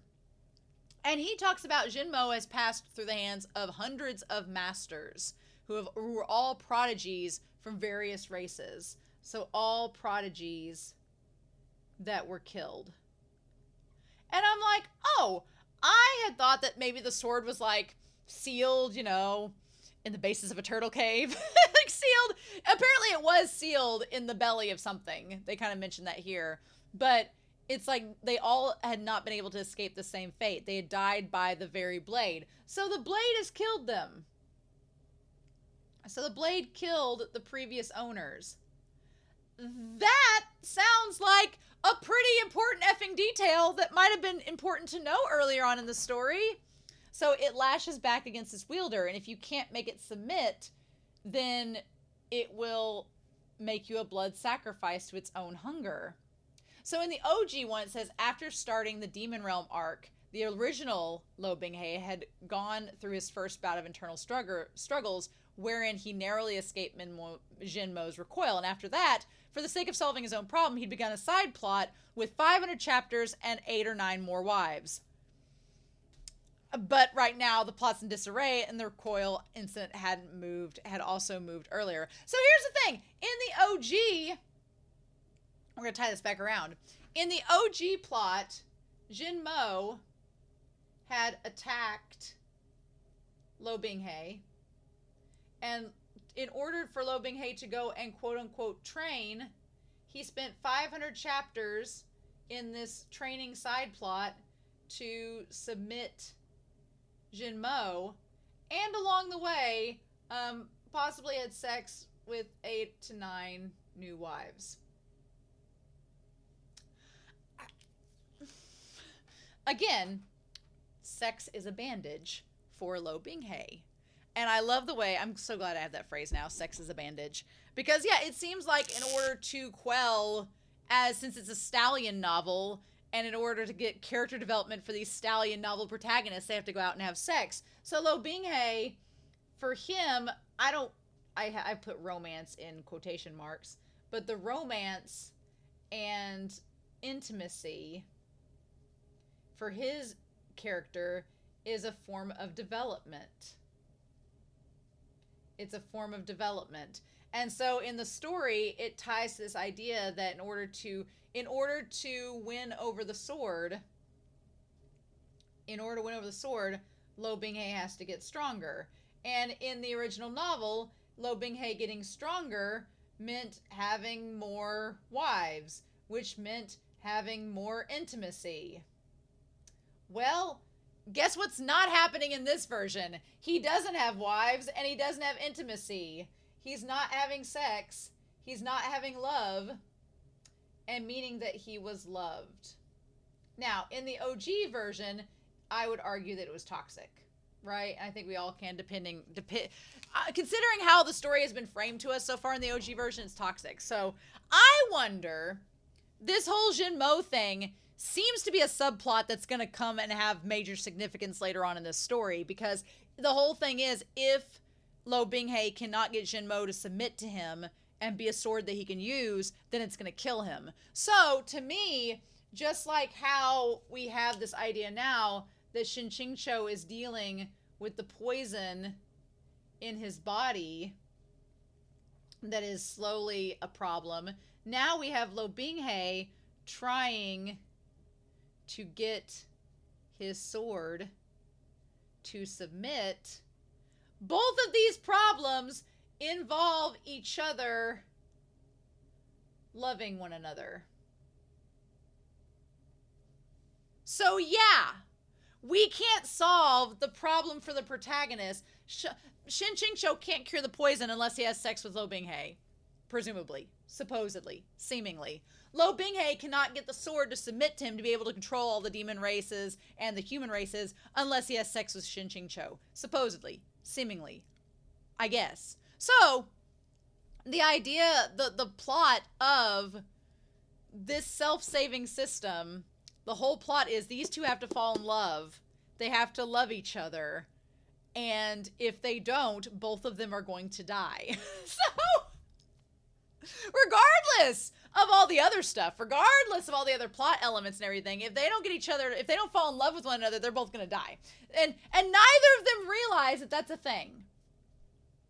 So, by volume 4, they're going to have to love each other. And now I like that you can see Jinmo on the cover, and you see all these, like, swirling darkness around it. And that swirling darkness seems like it could possibly hurt Lo Binghe. and Shen QingQiu is trying to help him and keep that from happening. So again, so it looks like step one. Step one is to realize that Lo Binghe loves Shen QingQiu. And to realize, step two is to realize the miscommunication. Then, step three is to develop and realize mutual feelings for one another. And step four is to act on those mutual feelings. And presumably, if you act on these mutual feelings, then the poison will be cured and the sword will submit. Now, in traditional MXTX fashion, normally, like we talked a few weeks ago, there is an ulterior bad guy that is trying to keep all of these things from happening, because we know from Heaven of Visual's Blessing and Modao Zushi that there were goals similar to this, not quite similar to this, but there was like an end goal for the couple, and there was a force trying to keep the end goal for the couple from happening, right? And that's kind of like MXTX loves having like a side villain that ends up becoming the main villain. So the question at this point is going to be like, is the system itself truly trying to get these two together to save them, or is the system trying to like make it not work? I think after this chapter, maybe the system, as suspicious as it is trying to do its job. It's just being needlessly vague. But is there going to be a party trying to keep them from getting to that point?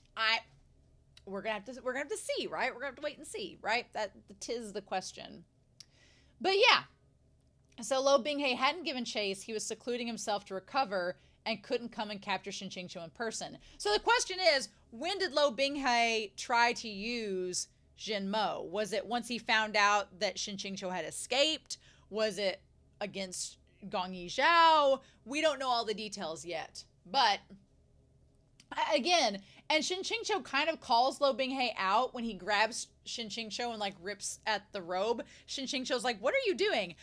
The only way that I'm not like totally pissed off at Lo Binghe is because Shen QingQiu is kind of like, what are you doing? Like, why are you doing this? And I think because Shen QingQiu is just like, stop. And he's not, you know, like terrified. He's not scared. He's more annoyed that I'm less mad at Lo Binghe for it. And he's like, is this your only method of humiliating others? And Lo Binghe says, you humiliated me first. So then the satisfaction points come up. And Shen QingQiu is like, you're adding satisfaction points because he ripped my clothes? No, it's adding satisfaction points because they're communicating, because they're talking back and forth. So the system is adding communication points and satisfaction points because the two of them are talking and trying to work out the miscommunication. So that's why it's doing it. Shen QingQiu just doesn't realize it yet, right? So he's like, they start fighting back and forth, but they're not really fighting. They're just like, it almost feels like if Shen QingQiu had been aware of what was really going on and how this could be played out, and if this was Modao Zushi, then this would have been interpreted as foreplay, is what this would have been interpreted as, and the system's interpreting it as that, because yeah, Lo Binghe, he's finding all this very satisfying. He's like, oh, we're bantering back and forth, we're doing a little foreplay, you know, you run from me, I'll come chase you, I'll come get you, and you just, you know, I'll take off your clothes one by one, and we'll just have like a little moment. In any other kinky scenario, this would be foreplay and would lead to something very romantic and intimate. But for Shen QingQiu, he's like, what are you doing? He doesn't get it at all. He's like, shouldn't the goal of the fight be to defeat the other party? And it's like, oh no. Shen QingQiu is that kid that like looked at two frogs mating out by a pond and was like, what are they playing leapfrog for? That's what he is. That's literally what he is. Oh no, Shen QingQiu. Oh no. And he just calls it harassment, which at this point, because it's not consensual, yeah, it kind of is harassment. But it's just like Lo Binghe, it's just like none of them, there's just such a barrier between them right now, right? And he's like, well, you taught me this method. How are you forgetting it now? And Shen QingQiu is like, shit, I really didn't pay attention. Like, I love the idea that when he was training Lo Binghe, he just really wasn't paying attention. He was like, yeah, I just thought I was doing nice things and passing the time and trying to be helpful. But again, Shin Qingqiu did not realize how, he did not realize to the extent that Lo Binghe was taking this all to heart. And that's like, I think that's Shin Qingqiu's biggest mistake, is not being aware and self-aware of the impact that he has on others. So anyway, I love the line that he told Lo Binghe, saying that it's practical, pragmatic, and quite flexible. Yeah, if I were to describe Lo Binghe's style of loving or intimacy in one line, it'd probably be pragmatic and quite flexible. We'll just have to wait and see, right? We'll just have to wait and see. Yep. But this part is really important to me. He said that Shin Qingqiu put a great deal of effort to giving him daily instruction. He didn't know why a nudge wasn't enough. Given his intelligence comprehension, he shouldn't have needed to tell him anything more than once, but Lo Binghe was incredibly stubborn. He would forget his lessons, no matter how tirelessly he was taught, and would use too much force. And would just like run into his arms as if on purpose. And the answer is yes, he was doing it on purpose. But I like the idea that we get Lo Binghe being that he was stubborn. He was stubborn, and the fact that he would not focus. He would not focus except on Shin Qingqiu. And Shin Qingqiu didn't get it. The Donghua, when I was reading this, the Donghua makes it seem like Lo Binghe instantly picks everything up. He's just the perfect little disciple. He's our protagonist. No problems. He's always, and that's kind of the deception of the unreliable narrator. I don't think Shin Qingqiu was trying to be deceptive when he was first describing Lo Binghe. When he was thinking back to Lo Binghe in his head, he had this very idealized version of him, that he was just instantly like rose to the top and like had this perfect golden finger and nothing bad happened to him. But the thing that's crazy is at this point in the story, we're realizing, no, that's not entirely the case. Lo Binghe is getting nearly killed by his own sword, first of all. And second, we're finding out that all that training, it wasn't just, he picked it up in a second and got perfect. No, he had to keep trying. And he wasn't perfect as this protagonist he's been made out to be. And I think that's a huge thing for the story, is pointing out how flawed Lo Binghe is and how much work has had to go into his character. And Shin Qingqiu's just kind of glossed over it for us, the audience. And now it's like, oh, no, wait, that might have been good to know beforehand. So, yeah. But, yeah. He's like, you're just throwing yourself into their arms. And Lo Binghe was doing that intentionally because he was trying to get caught by Shin Qingqiu. And it's like, And so then Shin Qingqiu gets caught in Lo Binghe's arms. And that moment with 100 satisfaction points, that moment where his dignity as a master is challenged and he's about to counteract and Lo Binghe's hand trails like down the line of his spine, that is some classmates Daokusei stuff. And I'm gonna be honest, that line there, that moment there, I was like, I need to see that animated. I need to see that line going down. Like, to me, that is one of the sexiest sensual things you can do, is like run your hand down the line of someone's spine. That is I do not get attracted or like turned on by many suggestions, but that'll do it. That'll do it. It's just something so sensual about it. And the fact that Shin Qingqiu was like screaming through his teeth, like having a reaction to it as well, and Lo Binghe knows it. Oh. And Lo Binghe is trying to be flirty in this moment, saying, you're wearing somebody else's robes. It'd be better if I just rip it all off. And Shin Qingqiu's like, what are you doing? Shin Qingqiu does not go along with it in a sexy, intimate way, because he doesn't realize that that's what's happening. And he's like, it's Gonyi Xiao's. And then Lo Binghe's like, why? Lo Binghe's like, I'm trying to have a flirty moment with you, and you bring up this other guy. Like, what are you doing? And it's like, but yeah, no, that line. That also, I am not keeping track of satisfaction points at this point. I feel like the series has made it abundantly clear that was pointless. And I'm sure you all were sitting there as I was sitting there doing the math, being like, oh, girl, Romania, those points ain't gonna matter. It's like those points were gonna matter. They weren't gonna matter back when it was all going to get reset after volume 1. And now they definitely aren't going to matter because they just went through being like 20 points, 30 points, 50 points. Like it just kept going up. Like yeah, the satisfaction points, the only thing important is that he's getting them. That's basically it. And then we make sure we keep that jade talisman for when his anger points are at their worst. That's all we got to do. But yeah. And then he's like, Shizun's the one who truly hates me. You won't even associate with a scrap of my clothing. And it's so frustrating because QingQiu's like, why do we care about clothes? Like, when did this be about clothes? When is this RuPaul's Drag Race? When did this matter about clothes? And Binghe thinks that him like discarding his robe was an act of, defiance against him. And it's like, no, they're on totally different wavelengths. And it is so frustrating because it's like, normally, I feel like maybe even in Modao Zushi and Heaven Official's Blessing, your two couples, they might have been on different channels, but they were at least functioning with the same musical device.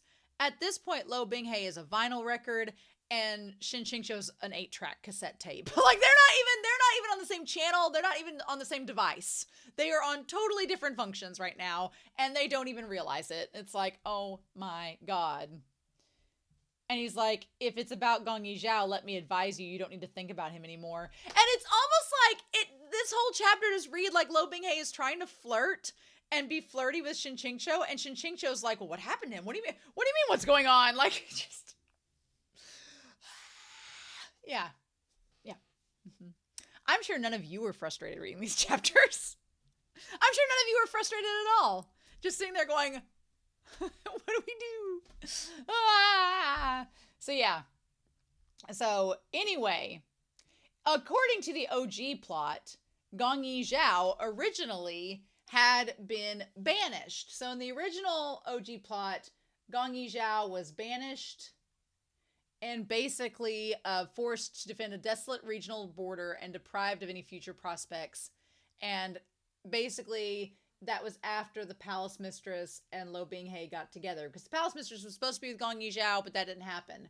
Now, the OG version of that, again, part of QingQiu's mission is to alter the course of things. So Gonyi Xiao, I don't necessarily want him to end up with the little Palace Mistress, because I would like QingQiu's, hand of goodness, almost like QingQiu has a golden finger.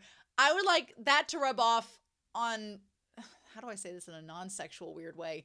I would like QingQiu to influence the little Palace Mistress and make her a better character too. Because I'll be honest, I didn't care for Ning Ying Ying at the start of this, and I like her character a lot now, especially after she fired back. And I didn't like Ming Fan at first, but now I like him because he like defended himself. So I'm like, hell yeah. So I'm like all about their characters now, and it's because of QingQiu's influence.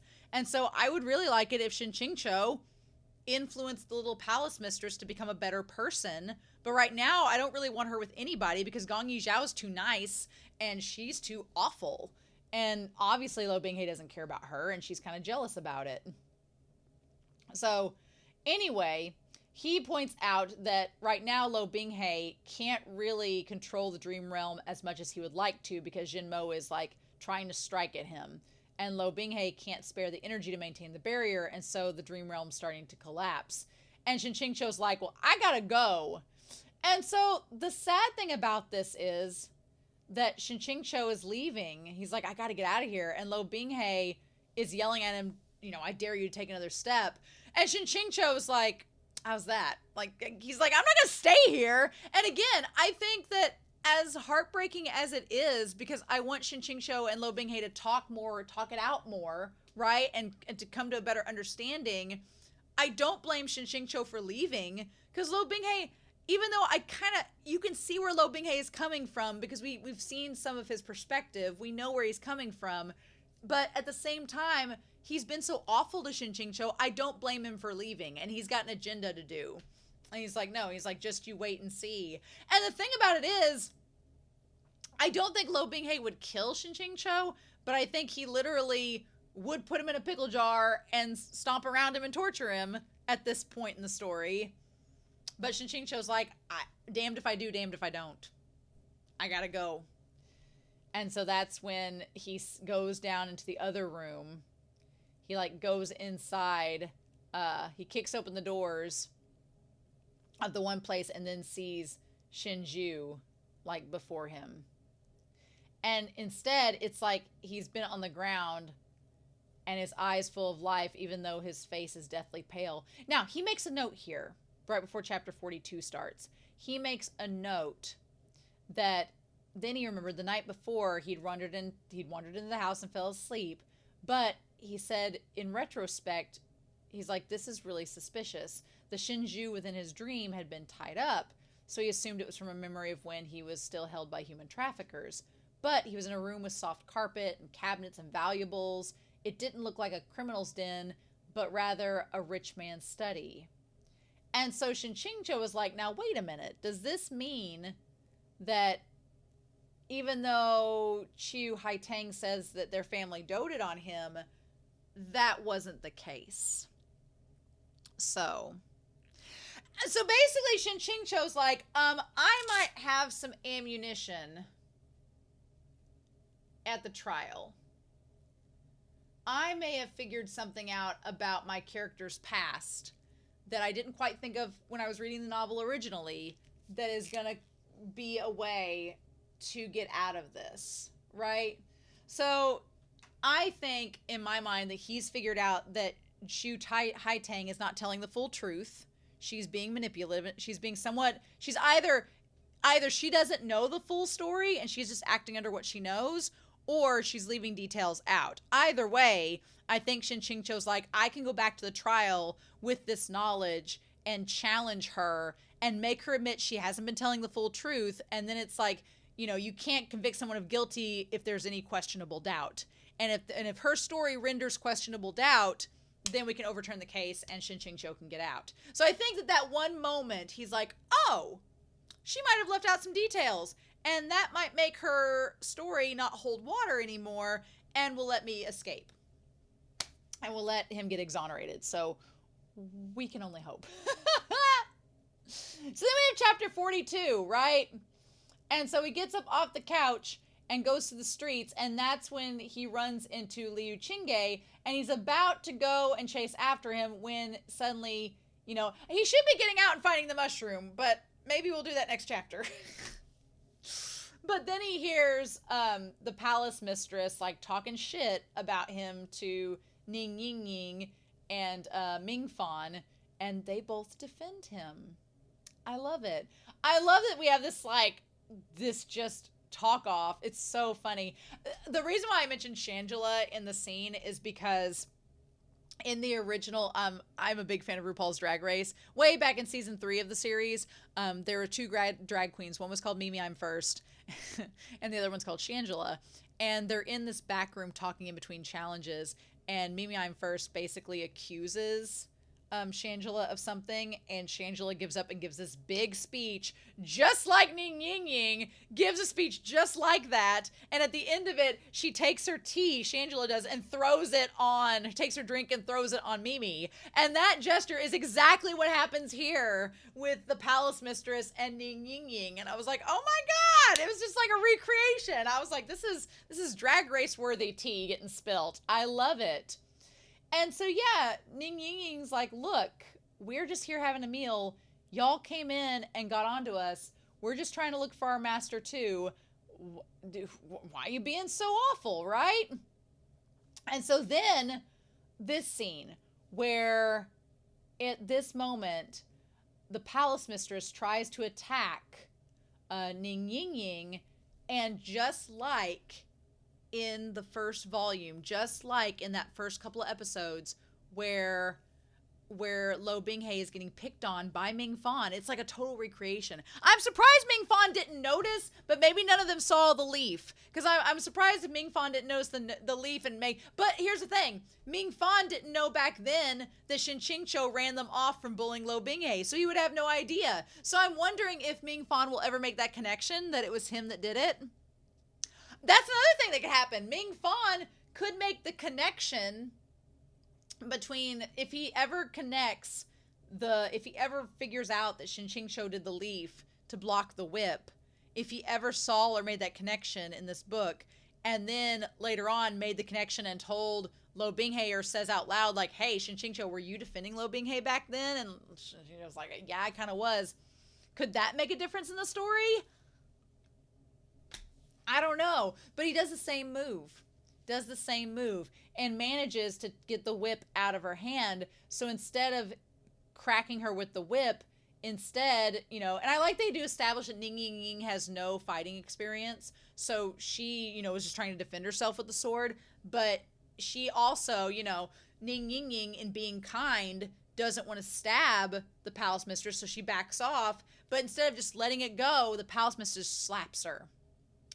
And Shen QingQiu was like, he's like, how dare you hit a disciple who even I've never touched? He's like, I've never harmed her, but you. He's like, you're such a hypocrite. You say that I've harmed her, and yet you're the one getting slapping her.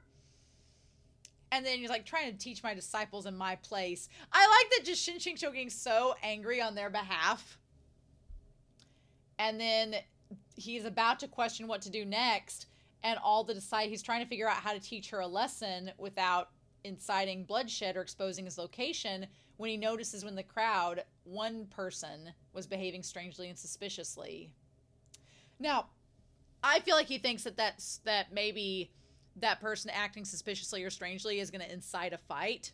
And he's like, crap, I can't slip away now. I can't just teach her a lesson. It's about to become a brawl. What do I do? And that's where we leave off at.